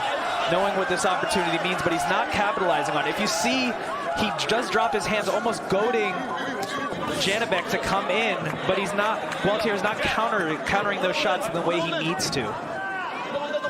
Kurt, I think he's having some difficulty finding the proper distance to get inside and land his shots, and that's credit to the jab and stance of Janibek, and probably respect for some of that power, which you probably felt right there on that body shot. It's very difficult to take on the speed that Janibek is showing. And he's, as Christina, as you mentioned, the power that goes along with it. He calls himself Kazakh style, and we're seeing that play out with speed and power for Janibek. Nice combination, culminated with the shot to the body. That brings that left hand down real low in that guard stance for Gualtieri.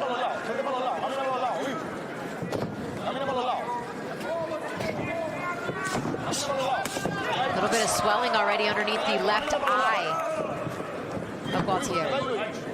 And we saw it there again. Gualtieri switched stances from orthodox to southpaw, and during that time, Janibek was able to land a jab cleanly. And that's what Janibek said before this fight he's going to look to try to do.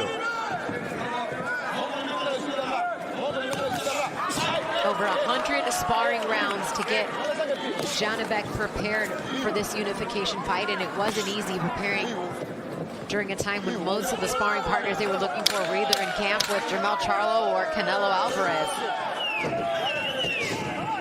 But he's looking sharp to start this one here today.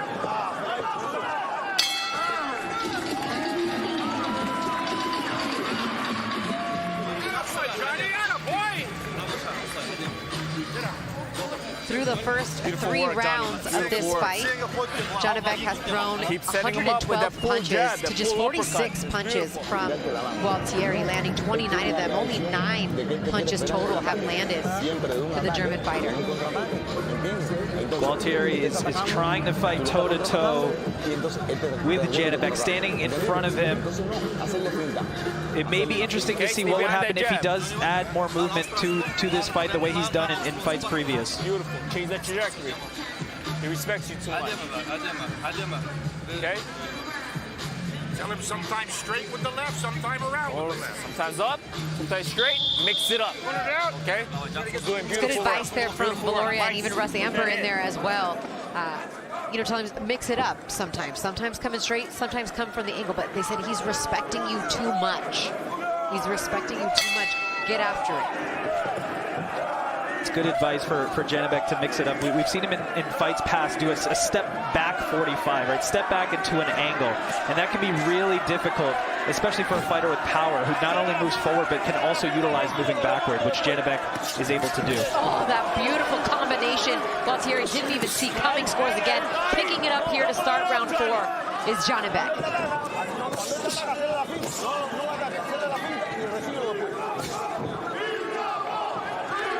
It really is that combination of power and hand speed. It's pretty remarkable. It's something that very special fighters possess. Sometimes we see one or the other. These shots are crisp. We can hear them landing at ringside, and clearly they're also hurting Gualtieri. As he's teeing off here on Gualtieri, who is kind of put on the earmuffs up against the ropes. And that's the last place in the ring Gualtieri wants to be. He's back to the ropes, letting Janibek tee off. Counter right hand lands for Janibek as Gualtieri smartly didn't spend much time there against the ropes, now fixed in the center of the ring.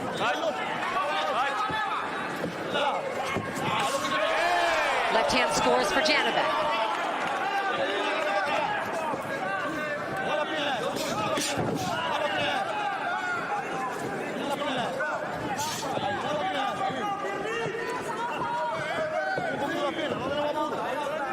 Gualtieri a little gun shy here, understandably so. We saw Gualtieri try to throw that left uppercut. That is a signature punch of his.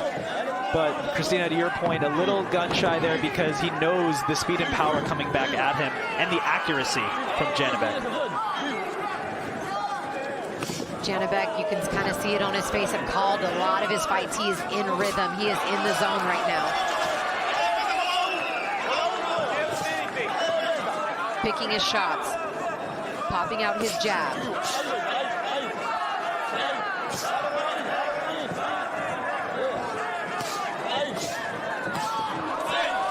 jabs in a row. Jab scores.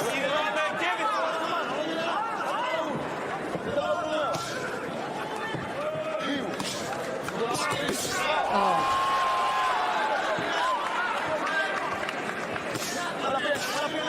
Gualtieri just moving the wrong way.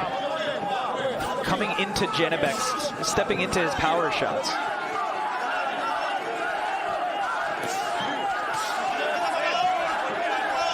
If anything, taking a step backwards, circling a little more, could be things that Gualtieri could try to change the momentum of this fight.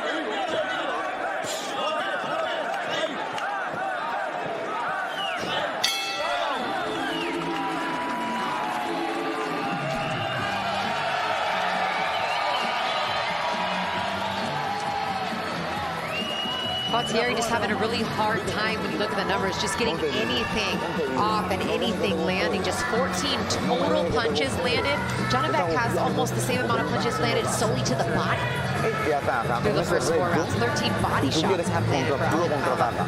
15 total shots for Gualtieri. In between rounds, we saw Janibek ramping up the crowd. He's been a great marketer. Christina, you mentioned the names like Canelo and Charlo. That's who he's called out in years past, and that's why he knows why this opportunity is so important, because becoming a unified champion brings a different set of standards to the bargaining table and say, hey, I have 2 belts. If you want them, you need to fight me, and that's what he's been looking to do. He's been known as the boogeyman because he's been so avoided. Getting 2 belts would possibly change that.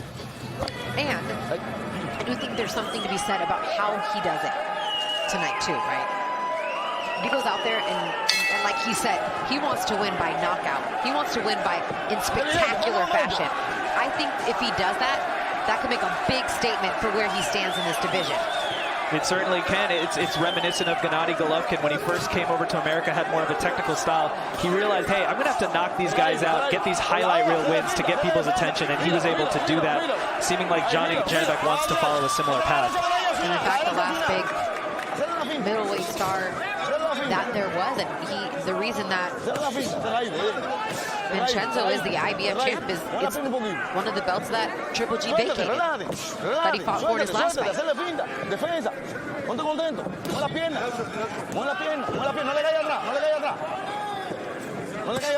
Back to the stick goes Janibek, hooks it around there, the lead right hand.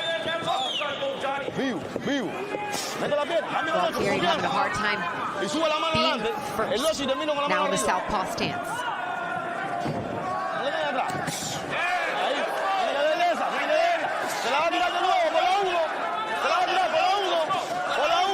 I can see Valori out of the corner of my eye, egging his charge. Come forward, come forward, come forward. Bring it. Double jab, left hand down to the body.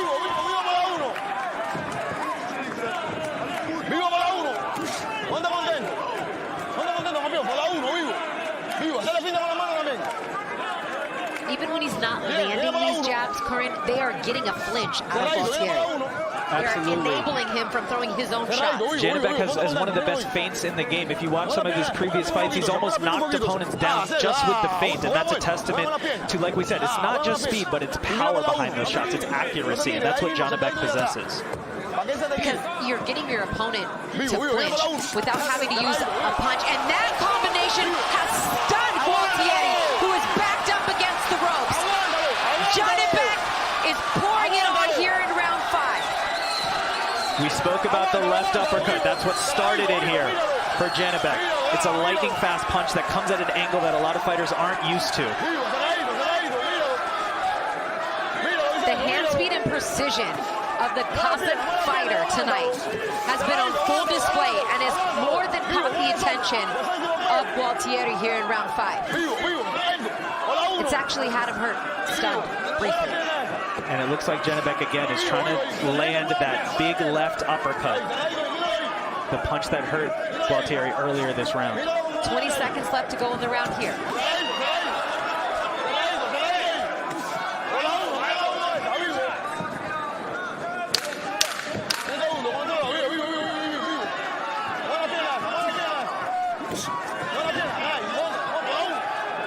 Gualtieri will make it out of this round, but a spectacular round for Janibek as he tries to rally the crowd. And we'll take a couple looks at that combination that definitely stunned, visibly stunned Gualtieri. That's it. It certainly did. It was interesting to see Janibek there somewhat take his foot off the gas. At the same time, he knows he has his opponent hurt. He can build upon that in the upcoming rounds. No reason to take any risks there. Move it straight down the middle. Track my eye, track. You okay? That was certainly the most hurt we've seen Gualtieri throughout the fight. And the doctor had stepped in there briefly to take a look. We talked about the swelling around the eye.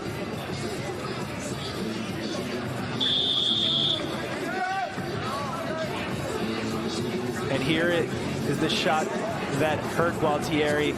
Janibek right there, that beautiful left uppercut. Lands with precision, lands with power, and that's been one of his best tools throughout his career, and he's showing it off tonight.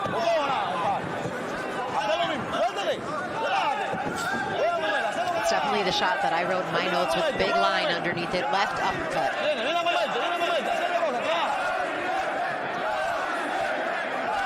And the reason it's so dangerous is that fighters aren't as used to fighting southpaws. There's less southpaws out there, so it's a different angle than you're used to seeing, and it comes from a lower angle, and it lands with speed and power, and that's why Janibek has had success with it, including tonight.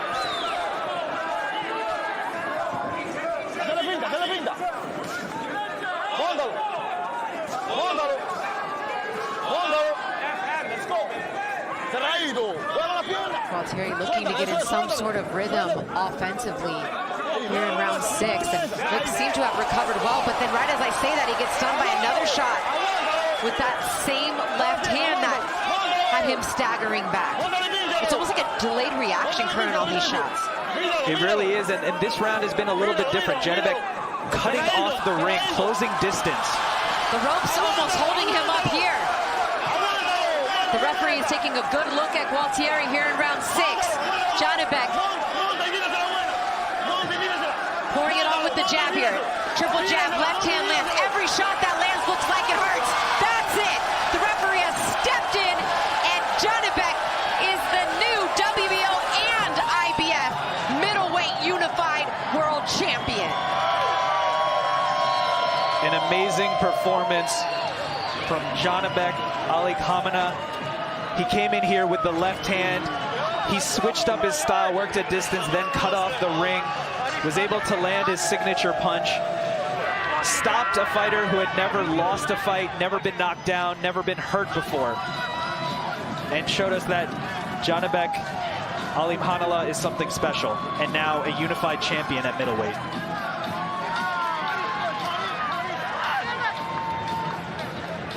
What a great performance from the Kazakh fighter. I mean, that was a very dominant performance. You'll see that as the CompuBox numbers are being tallied right now, but that absolutely back up the type of efficiency that he threw, the amount of power punches, body shots that he threw. I know Gualtieri is not happy with the stoppage. We are seated right next to his corner, and he's kind of like upset that the referee, David Fields, stepped in that moment, feeling like he could continue, especially because he wasn't knocked down. But at one point, it was like the ropes were holding him up. Very well could be considered a knockdown. When the ropes are holding you up, it could be a knockdown. And we see the end of the fight here. It was sustained punishment for Gualtieri. It didn't look necessarily like he was going to have a chance to come back in that fight, but I could understand it from the Gualtieri corner, especially when you're a champion, especially when you're undefeated, and this was your opportunity. You're obviously going to want to go out on your shield. For his long-term health, Gualtieri, that might be a better case scenario to stop the fight there. I mean, he definitely was protecting himself, but there was a lack of offense in both the exchange in the stoppage and the exchange before it that happened up against the ropes on the other side. It's certainly the case, and you mentioned the punch stats that we're going to see. Obviously, the advantage there for Janibek, but it wasn't just an advantage punch for punch. It was the speed, the accuracy that we were seeing, the power there. It's very rare to have that kind of speed and power. As we take a look at some of the highlights here, it's that left hand. It comes from that low angle as an uppercut. Stuns Gualtieri, and Christine, you mentioned it's almost like a delayed reaction, and clearly didn't have his senses about him in that moment. And a good finishing ability for Janibek. He made the adjustment in that 6th and final round to cut off the ring, to not give Gualtieri anywhere else to go, because he knew that he had his man hurt. Yeah, his eyes got big. He sensed that he had him hurt in the exchange before. Gave himself some space, continued to land the jab, set up the left hand, and David Fields had seen enough with Gualtieri kind of just hunched over, looking to just protect himself and not answer back. And now we have a new unified middleweight world champion. Let's take a look at a recap from the start to finish before we make this one official. But it was pretty evident from the beginning of this fight that the jab and left hand was going to be a problem for Gualtieri. It was a battle of distance early on, battle of foot positioning. But what Vincenzo Gualtieri talked about before the fight was, he said, my movement's going to give him a problem. He, for whatever reason, decided to abandon the movement and trade with Janibek, punch for punch. And if you're going to do that, you're almost going to lose every single time because of the speed and power, because of the sneaky left uppercut that we've been talking about, because of the finishing ability, the ability to cut off the ring that Janibek possesses. And a very impressive showing here tonight.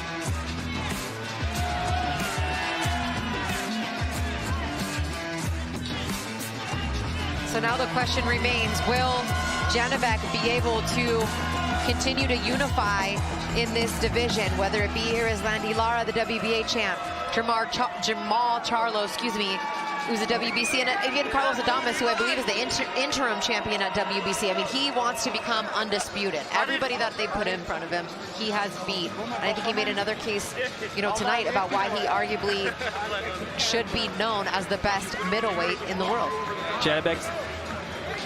Janibek said before this fight, my preparation is at a new level, and you're going to see a new Janibek. We saw him go to an even higher level because this was an undefeated, tough opponent and a unification fight. He wants fellow title holders, he wants Canelo Alvarez, he wants big names, and he's going to have to lure them in now, especially after they see a performance like that. And kudos to Brian Valoria too, right? I mean, it's very hard, fighters not gonna come in here and make huge changes to their charge in the first fight together. But he said they clicked very well. Everything that he told us he wanted to, cut off the ring, use the uppercut, be technical, be tactical.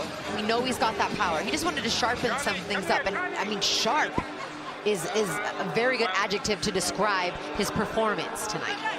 You have to credit Brian Valoria. We heard the whole team. They were watching tape. They had their game plan in place. Brian Valoria told us this week that Gualtieri doesn't necessarily holster his punches, right? He doesn't bring his hands back up sometimes when defending, and that actually did happen tonight, and that gave Janibek some opening. So they were definitely a very prepared team coming in here tonight.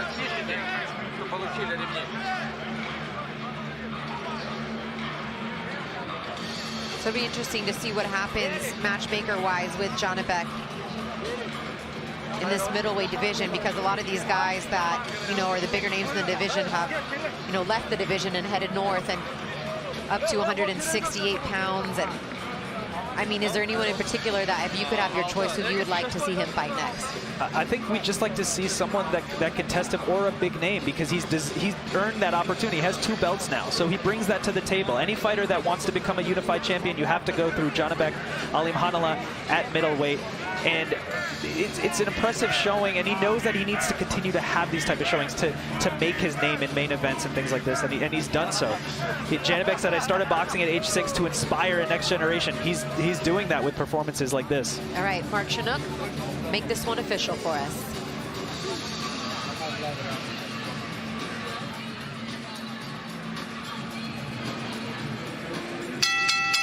Ladies and gentlemen, here inside the Fort Bend Epicenter in Rosenberg, Texas, referee David Fields calls a stop to this bout at 1 minute, 25 seconds of round number 6.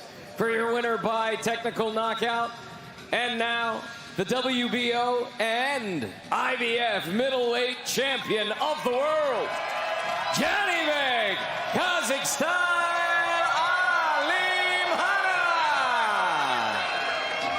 And congratulations to Janibek and the entire team. He now improves his professional record to 15-0 with 10 KOs, but more importantly, and adds another world title to his collection. He's standing by with Mark Kriegel. And as Mark gets into position, we'll take a quick look at the CompuBox numbers. I mentioned it before, the amount of punches that he threw and landed. He almost landed as many punches as Gualtieri threw at 34%. It even seemed more than that. I think it's probably because the power shots were 59%. Here's Mark Kriegel.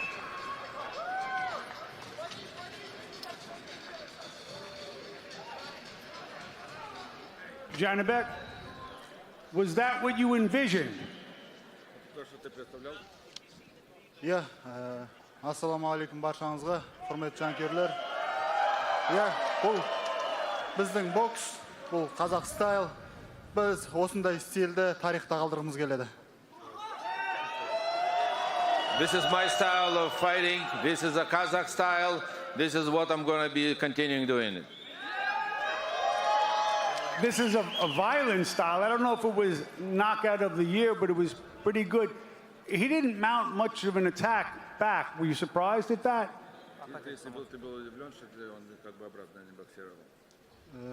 Жоқ, біз басында осындай тактика құрғанбыз. Ол бізге шыққан кезде мүлдем бокстаспайтынын білдік. Бұл тек қана бізді шаршаған кезде контратакаға бір ударға ұстаймыз деп ойлады. Бірақ оның бәрін біз залда жаттығып, шындап шыққанбыз. We knew from the beginning where he's not going to fight back to me. We knew about that, and he was waiting because he was thinking I'm going to get tired, but I didn't get tired. You did not get tired. Where do you go from here? You have 2 belts, best fighter in the division as far as I'm concerned. Where do you go from here? Biz осы екеуінің тағы да бір екеуін жинасақ дейміз. Біз 4 титулды қосқымыз келеді, әрине. Егер мүмкіндік болып жатса, топ рэнк осы жекпе-жектерді ұйымдастырып берсе, бізге жақсы болатын еді. Біз дайынбыз. What we would like to do, we would like to add another 2 belts to this collection. And we hope our promoter, Top Rank, can organize that. You got a plan for that, Egis? I'm going to walk over and see Gualtieri, but I know you're a crafty guy. You got a plan for that? I do. Okay. Vincenzo, you're a brave guy to come over here and stand for that beating. Was he what you thought he would be? First of all, congratulations to Janibek. He was the better today. But I think it was a little bit early to break the fight. But sure, he was better today. Congratulations and thanks for all the people that come for me for the fight. Thank you. Thank you. Let me ask, describe his power. What was his power like? He had really, I don't know, in German we said he had a dry punch. He had a good punch, a hard punch. We see that in my face. But yeah, I think it was a little bit early. Sure, I make it's what a little bit, but I think a little bit early. But he won, and I have respect from him. And congratulations. Anybody who comes across the world for something like that, congratulations to you too. Thank you very much. Thank you. Fellas, back to you. Respectful in defeat is Gualtieri, and he even said, I felt like it was stopped a little bit early. He's is a champion, undefeated, did come a long way. You made that point too, but nonetheless, Janibek Alimkhanuly is now the WBO and IBF middleweight world champion. Thank you to everybody in the truck, my producer and director, Marty Corwin, my broadcast partner tonight, Corinne Battier. It was a pleasure working with you. You nailed it, partner. It was a pleasure working with you, and we got to see some history here, a unification at the middleweight level, an incredible performance, and an incredible performance by you, Christina, as well. I appreciate it. Until next time, thank you, everyone, for tuning in. We'll see you then.